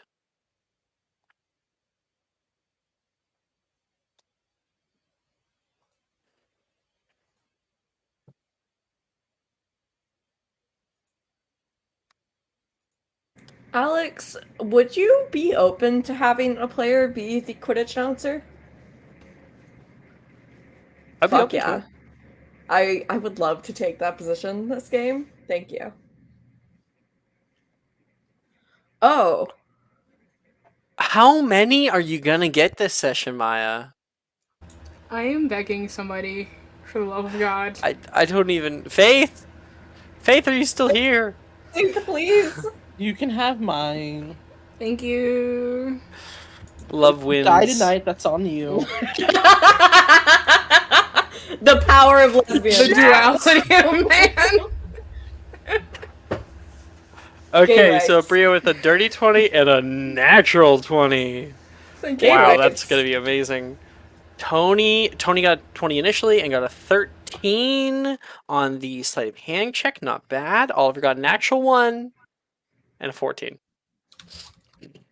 So everybody shoots off. Tony, you're like trying to hold your speed, and you get there around the same time that Delilah and Abria here get there. The quaffles are thrown over toward you guys. You reach up to try to grab it. It kind of like bounces on your tip of your fingers, but you can grab it, and you have to have quick reflexes. You're still moving, and you throw for the highest one. And you can, I'll quickly roll. Let's see. Oh yeah. It almost gets in. You can see the keeper shoot up and slap away the quaffle before it gets in. Damn it! But you did do pretty well. You're one of the first people up there. Delilah tries hers. Let's see. Delilah. Oh, pretty good. Yeah, Delilah's able to get a little ding in there. Abria, you go for like a feint and throw again. So they move down with your movement toward the lowest one, and you throw to the highest. Ding, ding, ding! Oh, you can see the Gryffindor captain, Liam, like, mark that off. And Oliver getting there kind of slow, and the last person to get there. almost like pitifully, you get in front of him, and you got a 14. I'll roll. Yeah, it's a 3. You're like, you throw up, and you're able to kind of juke him enough that you get one in. Ding. Okay. Well, Abria, you did amazing. You're a shoo-in. Thank God. Okay. Next You're is so fucking James Potter coded. I have a I'm prophecy sick to of you. fulfill. I'm sick of Huh? you. You're gonna die because you answered the door without a wand. When did you enter the door while hiding? I don't They know. had the Fidelius charm up. They just, He answered without a wand. And I will be betrayed by someone close to me, just like Jesus. I wonder who. So, yeah. Keeper, tryouts are next. Eliza Barrow of Hufflepuff stands by the goals, her encouraging smile bolstering the nerves of the Keeper candidates. It's about anticipation and reaction, he instructs. You won't stop all of them, I guarantee you, and that's all right. 5 chasers are going to be coming by, each armed with a quaffle. Now, this is more quaffles than we normally get in a game, so we're kind of really challenging you here. Now, you're going to face each keeper in turn. They will face each keeper in turn. The quaffles will fly, one after another, in a rapid-fire test of your skill and mettle. Are you guys ready? She yells out, and cheers erupt from the stands. And Eliza applauds. All right, your turn. And Oliver, are you in this one? No, you're just not in Seeker. Right. Okay. That's going to be acrobatics check. So this doesn't happen at the same time. You guys each get your turn individually, but you are like on your broom there. You got the 3 rings behind you, and you got 5 chasers who are coming from the other side of the match right now, trying to throw a quaffle into your goal. You're supposed to guard all 3 goalposts and see how many you can block. There's normally only 3 quaffles in a game. They're throwing 5. Okay, agree with me. I got Abria's with an 8. Oliver with a 21. Okay. This is Tony? acrobatics, you said. Acrobatics, because the acrobatics is about being able to move between the 3 goalposts efficiently. There's one that's high, one that's medium, and one that's low. Okay, 14, not bad. Okay. Next is a strength saving throw for when those balls come. Hopefully they don't knock you off the broom.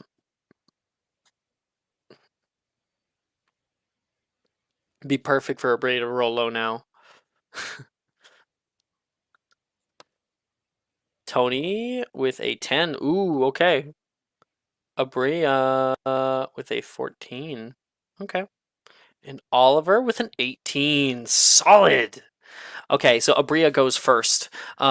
She isn't able to move between the goals very much. She's able to stop one from coming in, smacking it away. The other one's ding, ding, ding, ding. Okay. The next one is Tony, who's up there. There's one that shoots off at your left. You can smack that away. There's one coming up high. You fly up and nudge that off, and then you can see they're throwing for your lowest goal, the farthest away from where you currently are. You go to fly down to try to stop them, and you can hear ding, ding, ding. You were able to block 2. Oliver's turn up. Oliver can feel that tension. You have messed up the last one a bit. Was it? Oh, I put this in the wrong place, didn't I? No, I didn't. You messed up the last one a bit with that natural one.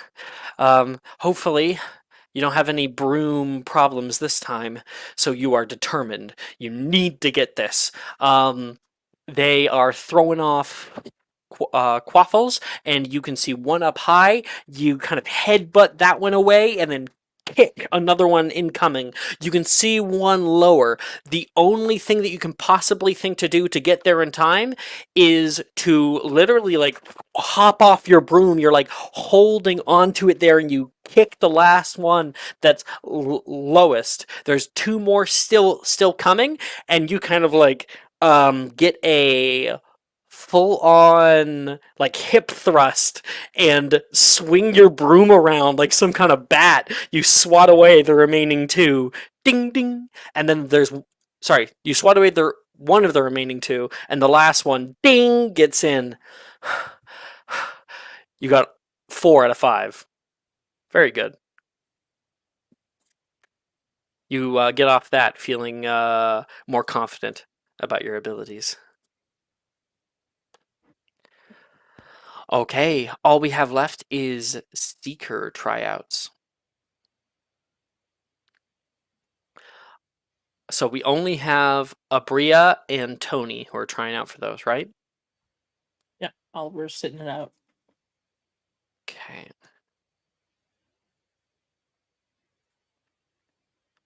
Atop the highest towers, floating, the Seeker hopefuls are under the scrutiny of Tobias Cremshaw from Ravenclaw. With a grace born from a tactical mind, he releases the snitch, its wings a blur of gold against the grey sky. Vision and reflexes, he releases it. Tobias calls out. It's not just the catch. It's the pursuit that counts. The Seeker's eyes will soon scan the skies. All of you will be looking for a flash of gold. The moment you see that, you dive. You dash. You weave. Each maneuver will be a dance between predator and prey. I hope you all find the feeling of victory on your fingertips, but only one can truly win this day. Whenever you're ready. Okay. So, everybody is like all around the pitch. There's a lot of people in here. Saoirse's here as well, trying to find the snitch. She can see you, Tony. Her eyes narrow. You're no longer a teammate. You've become competition. You guys are gonna make a perception check.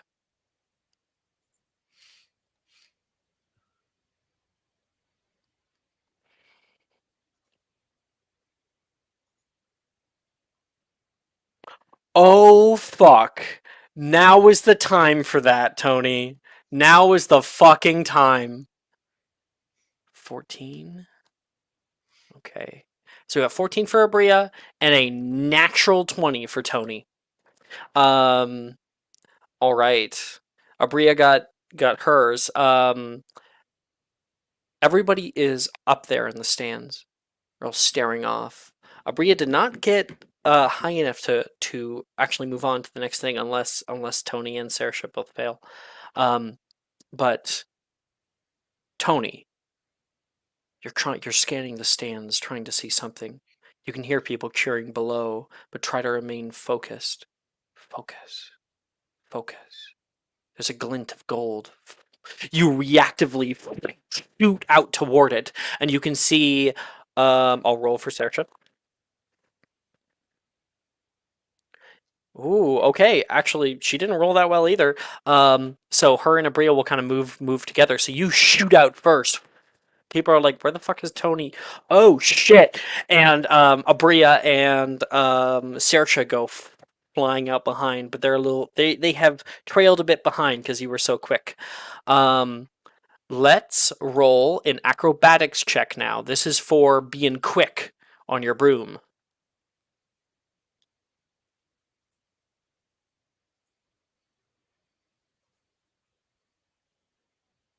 Fuck yeah, Tony.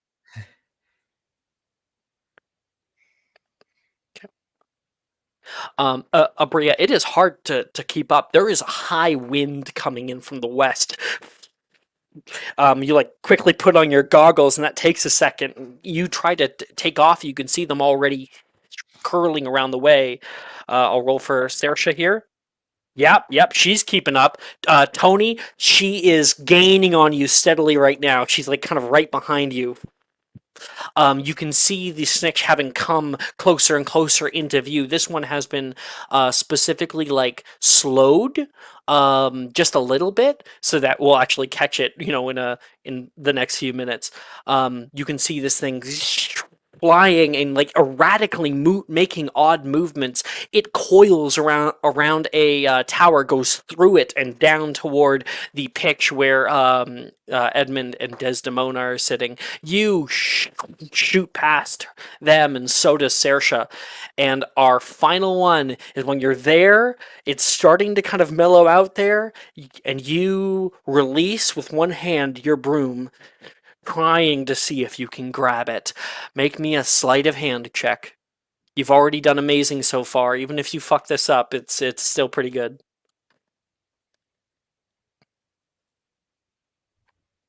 Oh, yes. Yes. Okay.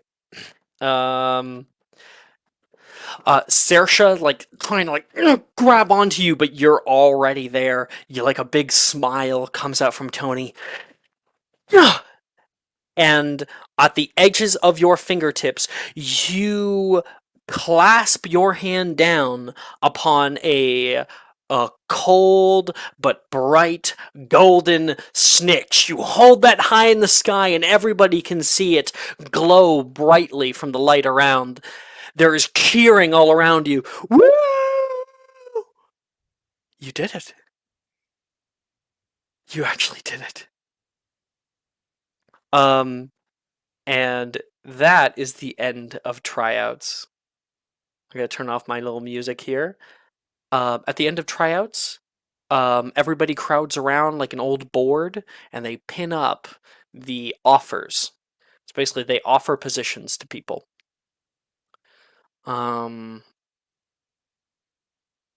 Beater.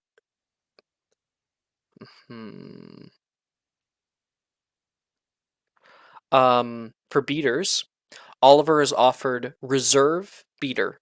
Still has a way to go when it comes to getting goals, but the natural 20 definitely put an eye on you. For chasers, Abria is offered on the team chaser in her first Hell year. yeah. Okay, James Potter, let's go. Thank you. For keepers, Oliver, you can see your name just above Darcy Collins. Darcy was also a notable contender for the position. She is offered reserve keeper. You are offered on the team keeper. They needed a new one. Like he said, that guy's a douchebag. And then for seeker tryouts, the only person that is offered a position is Tony, with a natural 20, a 22, and a 19. That is substantial enough to be offered on the team seeker in his first year. The last person to do this was Harry Potter.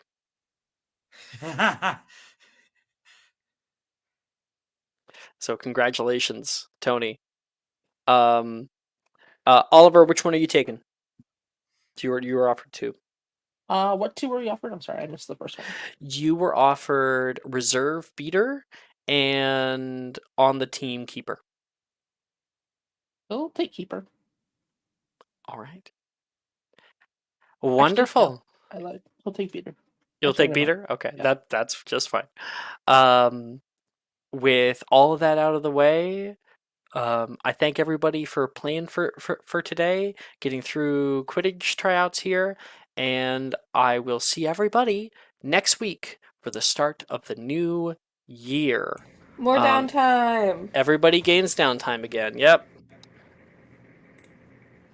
It's quick in the first year, first and second. Mm-hmm. And it slows down. Okay. Thanks everybody for watching, and for Faith for helping out with a superior potion earlier. And all in the stream there. Bye bye, guys.